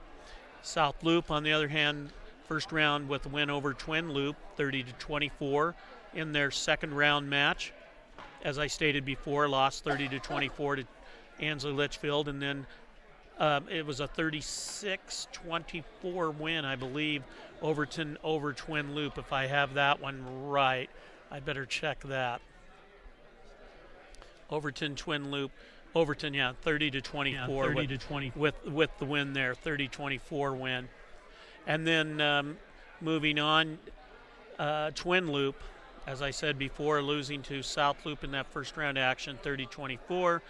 Twin Loup dropped a 30-24 match to Ansley Litchfield, and then Twin Loup with the 30-24 loss to Overton. So, again, a lot of these matches, as you went through things, it just kind of depends on where the matches take place, who matches up with what, and that's the way duels run. And these guys, a lot of these, not a lot of small weight class guys, which led to a lot of forfeits through. However, guys got on the mat, and that's what you're looking for at this time of the year. Absolutely. Enjoyed working with your partner. Great to get things started with our wrestling coverage this year. Yeah, and I enjoyed the scoring system and the new scoring system and old habits, 40 or 50 years of training. I'll have to get out of that get back into that three-point takedown. But it was a good job of running the meet, and this is a great format when you have teams dueling up like this and you got people out on the mat wrestling. Want to say thanks again to all of the great sponsors that brought you our coverage tonight of high school wrestling on KBBN Radio. And we say thanks to all of our radio sponsors, also the sponsors who brought you the live video stream through SandhillsExpress.com. Well, coming up, when we're able to, we're going to try to make contact with the Huskers radio network, as they have just a few minutes ago begun their coverage now of Nebraska volleyball, as the Huskers will be taking on Penn State in the NCAA volleyball tournament. It is the Final Four of the NCAA tournament, and that'll be coming up here on KBBN Radio. So we'll try to get that set up for you when we can. We appreciate you listening to our coverage of high school wrestling on Central Nebraska's Sports Source. It's gone to protect our state's environment, improve education, maintain facilities at the state fair, and support problem gamblers assistance. We appreciate the chance to help build a better Nebraska. And to you, our players, we say thanks a billion. Feel like you're always on the run? Me too. As an independent financial professional, I help all kinds of busy people. Young families planning for college, couples working toward retirement, people securing their legacy. Wherever you are in life, Emeritus can help you get more out of life with insurance, employee benefits, and financial services. You're moving fast. Let's help make sure you're on the path to a fulfilling life. Find your next step at emeritus.com. Insurance products issued by Emeritus Life Insurance Corp. To be a part of Nebraska Medicine. Hi, welcome. Is to be a part of something extraordinary. Nebraska Medicine, how may I help you? Because these are the doors that open doors. How are you? To growth and opportunity for each other and for our community. That went really well. For those who know that the academic experience. You know what? I agree. The experience that you get here is beyond what you can get anywhere else. And that's exactly why here is where you belong. Join us at nebraskamed.com/careers. Nebraska Medicine. Together, extraordinary. If you've been looking for a reason to fill up your car with unleaded 88, how about this? Unleaded 88 can help you save big at the pump.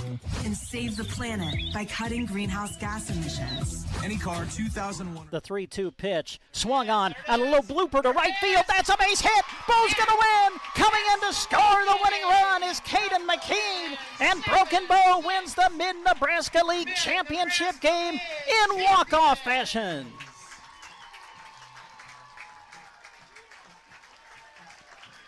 Carter Johnson, a little flare to right field. Found the outfield grass, and Broken Bow has won the Mid-Nebraska League Championship. He's just a strong opponent for any wrestler. I mean, undefeated state champ last year in the state finals the year before, a three-time state medalist, and there, really nice takedown. Good fluid motion by a guy that's wrestling 195 pounds. Brady Skinner with it, up top. Bay at the buzzer, hits the three. Nice looking shot. To Folkers, back at the Grant, long three, got it! Nice, Cash attacks. Double, almost triple teamed, out to Connell, deep three. Wow. Hit it, that's a three for South Loup. I have to make sure I set my cruise control when I drive after I watch this event. Yeah, exactly. Car 204, the Yellow Viper of Ryan Firstenau. Oh. Hello to all our viewers out there. Thank you very much for tuning in. You get a look at where we're talking to you from. You get second 6 and now 5. Pandorf atop of the key 3. Good! Pandorf at the buzzer. Johnson hammered out towards center. Home going back. Home will dive, and did he make the catch? He did! Caden Home, a diving catch across his body to the right. Ball comes out of there. Who's